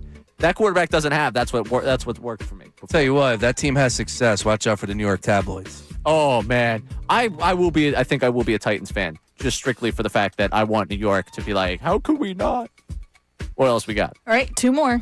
You guys want a proven play caller? I know how to win. I know Jalen too. We didn't talk much when I was here, but I think we can cook something up. Hit my line when you're ready. Carson from Minnesota. Oh, yeah. We didn't get any Carson Wentz mentions for no wrong answers. Yeah, I wonder why. That would be a wrong answer. Yes. We didn't get that answer. That's how far off of people's minds that guy is. They wouldn't even joke about that guy being the offensive coordinator. We got a McNabb joke a few weeks ago, text in for it. No one would ever endorse Carson. No. Parody or not, be the offensive coordinator. All right, last one. I told y'all it's not easy working with these guys. AJ from Philly for now. It's a good one. How we get it done. That's good. Somebody was on their on the ball back there as far as the YouTube chat. Yeah, I like Nate. I enjoyed what Nate had today. Nice work. All right, real quick, I want to let you know this 1 o'clock hour is brought to you by Morgenstern Hair Restorations. Great teams stick together, and so does great hair. Morgenstern Hair Restoration Championship results. Visit morgensternhair.com or call 610-980-4000. Sean Brace. I need a day off, Ray. Oh, yeah, you go take that day off. Get some rest. We'll get Johnny Marks back in here. Patrice, great work today. I'm Ray Dunn. Thank you all for listening to Middays with Marks right here, 97.5 The Fanatic.